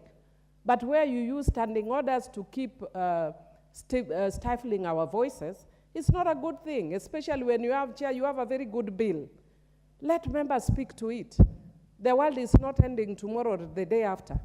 Let us talk to them. Let us add value. I don't see why we are rushing like we are worried.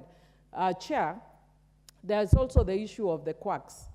And I want to thank Honorable Mayaka for raising that issue, that through this bill, we will bring an amendment to ensure that we don't have everybody dispensing drugs aimlessly. Madam Speaker, we know that there are many, many young girls who are dying because of abortions, especially unsafe abortions, and girls who are given drugs by people who are not qualified. And when we actually make it so easy for people to dispense who are not qualified, then we are actually creating a problem. Even, Chair, another thing that I saw that was of concern to me is the issue of giving one of the qualifications for the CEO is that the CEO should be an engineer. I don't understand why the CEO should be an engineer when you are dealing with the drugs. What engineering do they need? Because even though we are dealing also with the devices, you actually do notice that most of it is about drugs. One of my proposed amendments was either you separate it so that it is not about devices, it's only drugs. But if it is drugs and devices, then we actually need to bring an amendment even to the name of this bill so that it's Kenya Drugs and Devices Bill. Otherwise, this is a very good bill, and I want to yet again congratulate the chairman and the committee for this bill. I do support, and once again, urge the leadership to avoid legislative dictatorship. We are members, we also represent constituents, and I cannot bring an amendment that harms my own constituent. Thank you, I support. Honorable Rashid Benziba, member for Kisauni. Madam Speaker, ni kushukuru kwa kunipa nafasi pia mimi kupenyeza sauti yangu, ingawa nilikuja mapema nikitaka kuzungumzia mambo ya ajali barabarani, lakini sikupata nafasi. Lakini pia niseme kwamba niwapongeze kamati kwa kuja tena kanuni za kuweza kulinda afya za wananchi. Kwa sababu taifa lenye nguvu ni lile taifa ambalo wananchi wake wana afya. Na ni vyema sana pia wale wanaouza madawa wawe ni watu ambao wana ujuzi huo, sio tu wanapeana, kwa sababu mara nyingi daktari anapoandika madawa wanarudi na sema hizi hakuna lakini hizi zinafanana. Kwa hivyo zingine zinakwenda zinadhuru wananchi. Na pia wananchi wanatosha waelezewe kwa makini kwamba dawa hii unatumia madhara yake ni haya. Dawa nyingi zina side effect. Mtu anaanza kutibiwa ugonjwa huu, mara anaambiwa figo tayari imeharibika. Kwa hivyo ni vyema sana watu wawe na taarifa kamili ya kuelezwa kwamba hizi dawa zina madhara kiasi gani. Kwa hivyo asante.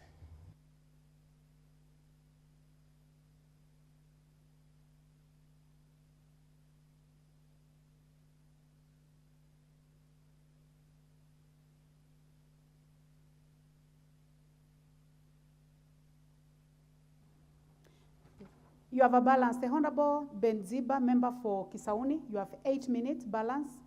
next time when this bill is scheduled for debate, and the bill has a balance of 1 hour and 24 minutes. Honorable members, and the time now being 1:00 p.m., this House stands adjourned until Wednesday, 18th of October 2023 at 2:30 p.m.